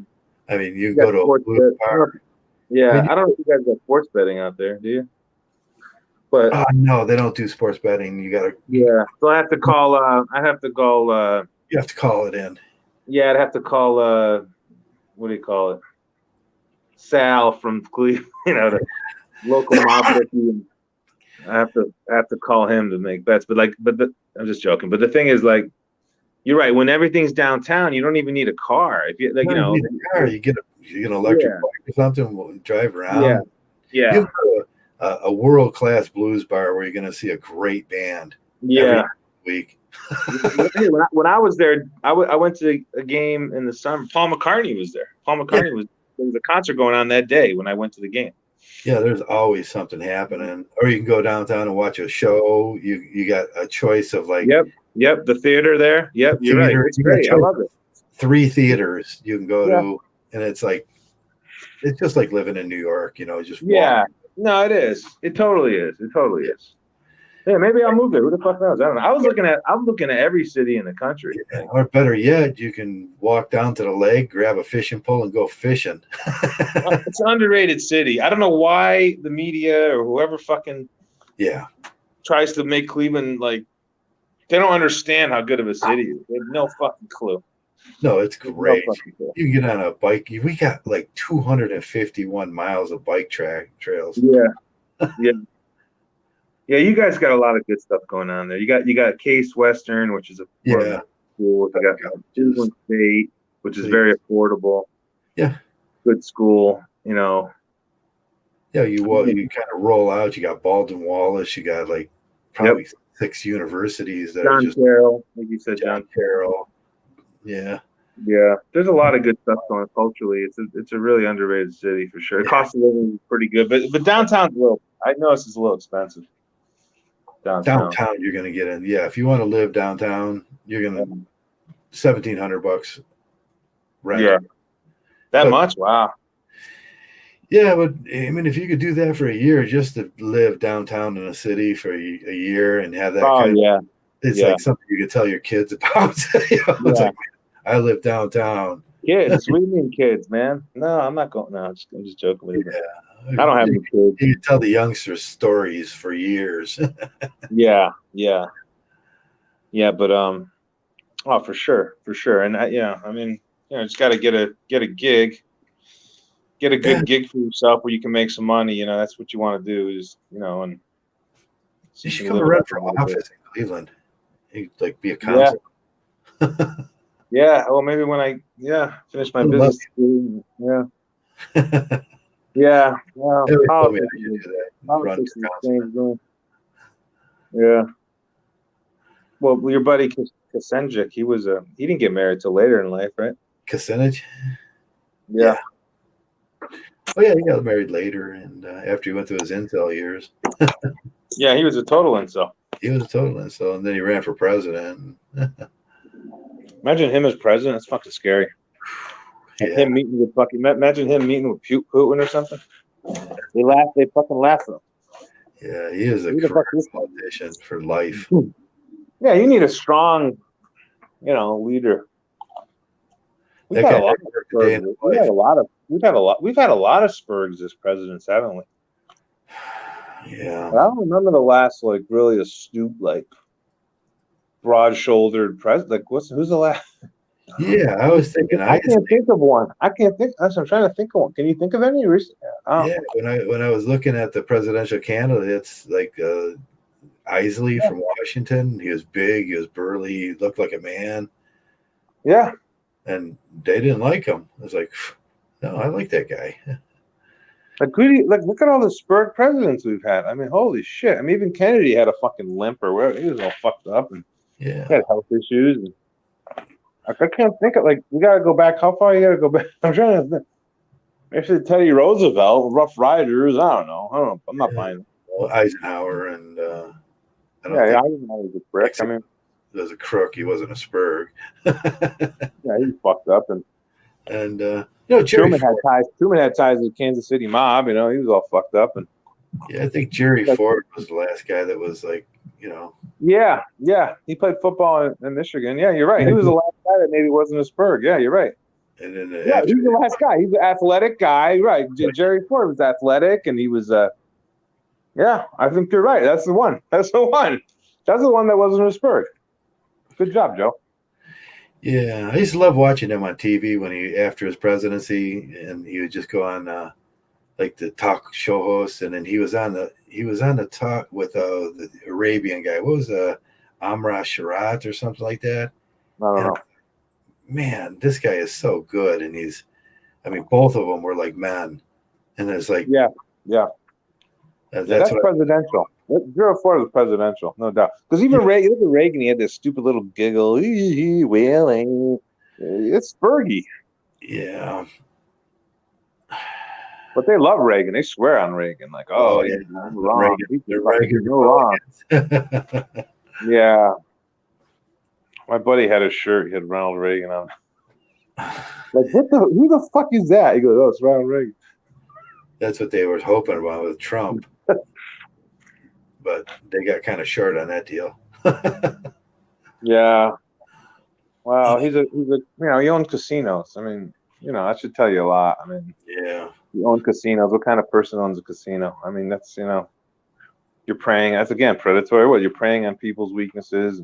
Right. Gambling is I've done a lot of gambling in my life, and it's a terrible thing if you have like a gambling addiction or get away. Because again, I think you're talking. That's another chemical reaction, like dopamine, and yeah. So you got to be careful when it comes to gambling. I would not recommend gambling to anybody because the shit that I've been through is like, for me, it's like I've been through all these wars and all these type of gambling war, whatever, right? And I've done it for so long, and I can handle the swing. But most people, you should not do it. You should not dabble in it. It's very dangerous stuff. Very, very dangerous. Very dangerous.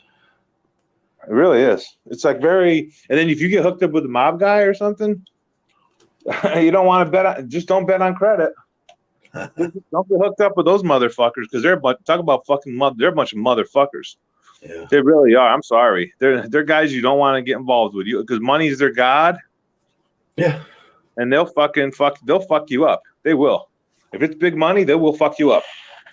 So you don't even deal with those motherfuckers. You stay away from them, and and you got to be smart. But gambling is, it's very. And there, Joe, I was talking my buddy today when we were walking, that they're creating a generation with this DraftKings. Oh yeah. They're creating a fucking future epidemic of fucking sick fucking gamblers, because all these young kids are in that DraftKings shit and the fantasy football, and then they want to bet sports, and so there's going to be a lot of freaking there's a lot of poverty. Gambling addicts. There's going to be a lot of gambling addicts that are going to be coming up. Yeah, that's similar to drug addiction. They're going to lie, cheat from people around them and cause mayhem. That's right. And who's making the money? Are these capitalist fucking scum fucks who don't give a shit about the community but I would say, if you're gonna do it, just don't do it on credit. Don't you dare fucking gamble on credit. That's all. I mean, everybody likes to. I like to. When you go to a casino like Windsor or the Argosy or something like that, and it's grandeur. Yeah. And it's okay. You want to go once a night? You want to take $100 with you? Hey, I don't have a problem with that. Yeah, people like to bring something or not. Like, I can afford to do this, so I will, and it makes me feel good about myself. And maybe $100 ain't gonna kill you. But if you start bringing like 1,000 or 2,000, then you blow that, and then I gotta see my credit cards. You could walk out and blow $20,000 like easily. It's like the casino in Cleveland. There's nothing grandeur about it. Yeah, it's just a regular casino, and it's like it reminds me of the Mountaineer or something. See, I walk into casinos like I want to fuck them up. Like I want to like I take it personal. Like, you're trying to get my money. Don't. I don't want to see your bells and whistles and your horse shit. You're there to take my fucking money. Yeah. So you got to protect yourself and have an amount. You got to have, because they're giving out drinks. They got drinks floating around and girls shaking their asses and Yeah. I've heard, because I lived in Vegas for a long time, and over 10 years, and I know I've seen retired people work their asses off their whole lives, and they blow it all in fucking a couple of years because they're out fucking around. They moved to Nevada and they start fucking around in the casinos. Yeah, I know. And it's a terrible thing. You work your whole life, and my mother, twice a week, I'd put her on a bus, and she'd go up to Windsor. And no good. But hey, you can't tell people what to do with their money. No, that's true. They're going to do what they want to do, but we try to steer them in the right direction. They'll give good advice. But yeah, you're right. It's their money. They work for it. Do what they want. Yeah, I agree. I like to see her go like once a month or something. I told her once a month. Just do it once a month. Your mom's still around? No, she died leukemia. Oh, okay. Sorry. Yeah. So, it's a terrible disease, and it's addiction. And gambling, yeah, terrible. You're right, and that's like, I'll give Lazinger another, or should I call him Messenger? Rising. He is right about a lot of that stuff. What we go through in MGTOW is a lot like an addiction. We're addicted to the girls. Yeah. And I was addicted more to the action, gambling. You got when I was younger. The action, that's addicting to the scene. Yeah. But yeah, most of the guys, yeah, they're addicted to see. Like I was like, I just let the broads come to me. That's one of the thing. That's one of the things I've always done. Yeah, me too. Because there was no way I was ever getting married. I talked to Jeff. I mentioned this to Jeff and RP a lot. Is there was no fucking way I was ever going to get married, and the reason why was because I was never going to get down on my fucking knee for a woman. It wasn't going to happen. It wasn't going to happen. And she'd be like, "Oh, aren't you going to get on your knee and propose?" Like, no, I'm not doing that shit. That's not for me. I'm not getting on my knee for anybody. My 30s and 40s, when I was after divorce and everything, and I just learned you put on a suit, nice shirt, look presentable, go to the end of a bar, order yourself a cup of coffee, and open the page. And just read. Guess who shows up sooner or later? I know. You just let them come to you. If you want to date, if you want to do that thing, I wouldn't recommend it. But you don't pursue women. That's very that's very feminine. You don't need to pursue them. You let them come to you. And if they don't come to you, well, hey, quite frankly, you need to work on some things. Yeah. Whether it's your self-confidence or whatever. And it's usually your self-confidence. Yeah. And that's how you present yourself and how you talk and you look people in the eye and it's like when you talk, you look. Yeah. Sorry. Go ahead. Sorry. Say yes to me all the time. You're not drinking. You're sitting at the end of the bar with a suit and ordering cups of coffee. What the fuck's that about? I said, I'm the most interesting guy in the bar. No, actually, Steve Hoke is the most interesting man in the world. Yeah. Well, Steve used to jump over me all the time. Yeah. But you let them come to you for a lot of reasons. But one of the best reasons is you conserve a lot of energy. Yeah. A lot of time, a lot of energy, and like I say, no expectation, no disappointment, and you shouldn't. Still, you shouldn't have to be vulnerable. False ID, even in those situations. Yeah, that's right. It's like I'm not looking for nothing, but like my friend used to say, I go to Vegas and just tell women that you're a doctor, and that was one of the big things. I'm a doctor. Yeah, I'm a doctor. You're a doctor of MGTOW. Like, hey.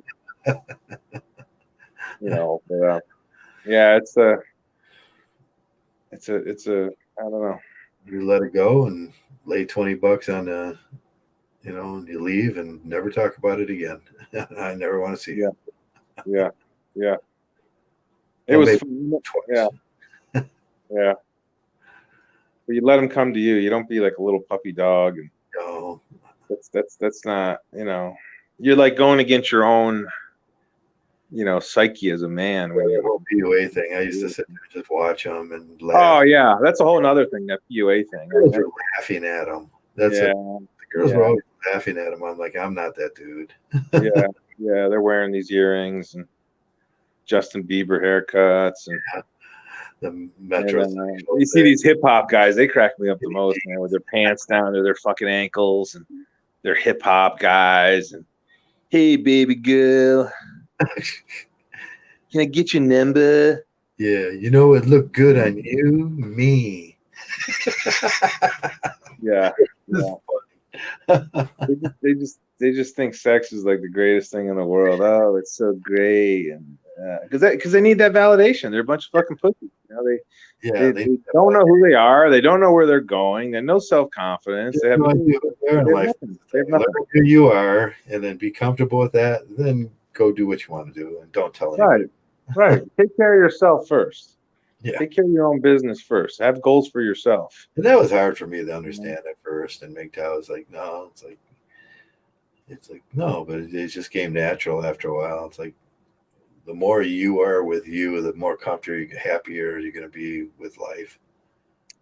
That comes from you. Don't have to, right? You don't have to. You don't live your life to please other people, or you do what you want to do. Like you said, remember, like we talked about, you need. Like that you need, people are always telling you. And I remember this girl I used to work with, she's like, we need to get you a girlfriend. Or you need a girlfriend, or you need a wife. It's always that you need. Like, can you talk a little bit about that? Like we were talking about you need, like I want to understand what you were trying to say, like last week about you need. Was I talking about that? Yeah, you mentioned it. You need, like that whole way you said it's always you need. You need to do something, that they want you to do. So it's like, Yeah, it's pretty easy. Yeah, there's always something that people want. There's motivations, and some people have bad motivations. Most of the time, women have bad motivations. When they start saying you need to do something, they're trying to direct you in a manner that you're doing something for them, and that's that same old thing. You're the slave. You're the I mean, they're going to get something out of it. And people generally, unless most people are that way. When you meet people, they need to get something out of it, and there's always something you need to do. Yeah, and again, I think they obviously use shame a lot in those situations. Right? Yeah. When you don't comply. You don't comply. Right? The way we are. It was like, really, and then yeah, I'll be right over there, and I don't show up. Yeah. I had a situation happen to me. Yeah, I do that a lot. We're having an appointment, and it's like, you know what? No, I don't think so. I think I'm done here. Yeah, I think I'm done here. I just skipped the appointment. I think we're done here. I always reaffirm, like, man, I'm on this 100%, and then I don't show up, and then they wonder why. Like, yeah, I didn't want to do that. What made you think I was that person? Right. What makes you think that I'm this person that's going to lay down or comply to your fucking unreasonable request? No, I mean, no, I think I'm good. I'm going to move on. And you don't owe them an answer. No, like I had a friend who was kind of, I figured out he was scamming some money out of me. And I'm like, he called me up. He goes, you owe it to me to call you. You owe it to me to call me back. Yeah. Fuck you. I haven't talked to him in fucking 7 years now. Fuck that. Go fucking suck my dick. I'm done. Game. They want you to become codependent. Yeah, exactly. You get the fuck out. Yeah, exactly. You're helping me so much, dude. And they call that no contact. That's the term these narcissist teachers, teach you. They say, oh, go no contact, and it's a brilliant strategy because you conserve your energy and you send a message to them. Hey, I know what you're all about, and you know what? Leave me the fuck alone. Yeah, I just don't answer the phone no more. I'm not going to be there. And it's like, oh, did Yeah. I? Yeah, I'll just play ignorant. My father was funny. He's an Italian guy. He used to say, "Leave me low." He couldn't say alone, So he goes, "Leave me low." Just leave me low. Like he wouldn't say alone, but that was his way of saying, hey, don't leave me alone. Leave me alone. And that's why I love about MGTOW the most is like that freedom. I don't want to do that. They're all negation. Yeah. You negate the situation. I'm not going to do that. No. Yeah, like these social activities, I'll do them when I want to do them on my terms and my time. I'm not obligated to go to your fucking stupid party or whatever. If I want to go, I'll go. And thanks for the invite, but I might not show up. I'm living life on my terms. And that's pretty much what MGTOW to me is like just living life on your terms and and also the quality of life. I'll tell you what, Joey, I gotta hit the restroom here. All right. Well, sorry if I kept you up longer than. I just gotta go hit the restroom. Okay, you gotta come back, or you're I don't think I'm about ready to shut this thing down. You want to shut it down? Okay, yeah. Okay, cool. All right. Well, it was good. Thanks a lot for doing the podcast. I appreciate it. We'll do it again Sunday morning and try to make a weekday and just if you want to get back to doing that again, that'd be great. Yeah, I'm down for it. We get Derek, if our father know. Let's get some other people. Sits. I didn't mean to crash his party last week, but sits. We'll get some other people in here. That'd be great. We get a regular crew going and like we did last time we did. Yes. Maybe we'll get Barbarossa and Spetsnaz. Ooh. I was just joking, but Victor, I hate him. I don't like him. We'll get Barbarossa's accountant. See if he Barbarossa can't do, we'll get his accountant to, and the mayor of MGTOW, his accountant too, to see if we can figure out what happened to our money. But anyway, all right, Joe. All right, I'll let you run, man. You gonna do your say last thoughts and everything. I'll take okay. Yeah, let me close this out. We talked about codependency and how important it is to look at the things in your life and not be that codependent male. And you can apply that to most things you learned in this world, and you can apply that to friends and lovers and family members and all that stuff, and you can only learn this sort of stuff in MGTOW, and that's why I want to thank each and every one of you guys for coming around. And I know it's a small crowd tonight, but thanks a lot for coming around, and most of all, MGTOW, thanks for being MGTOW. MGTOW.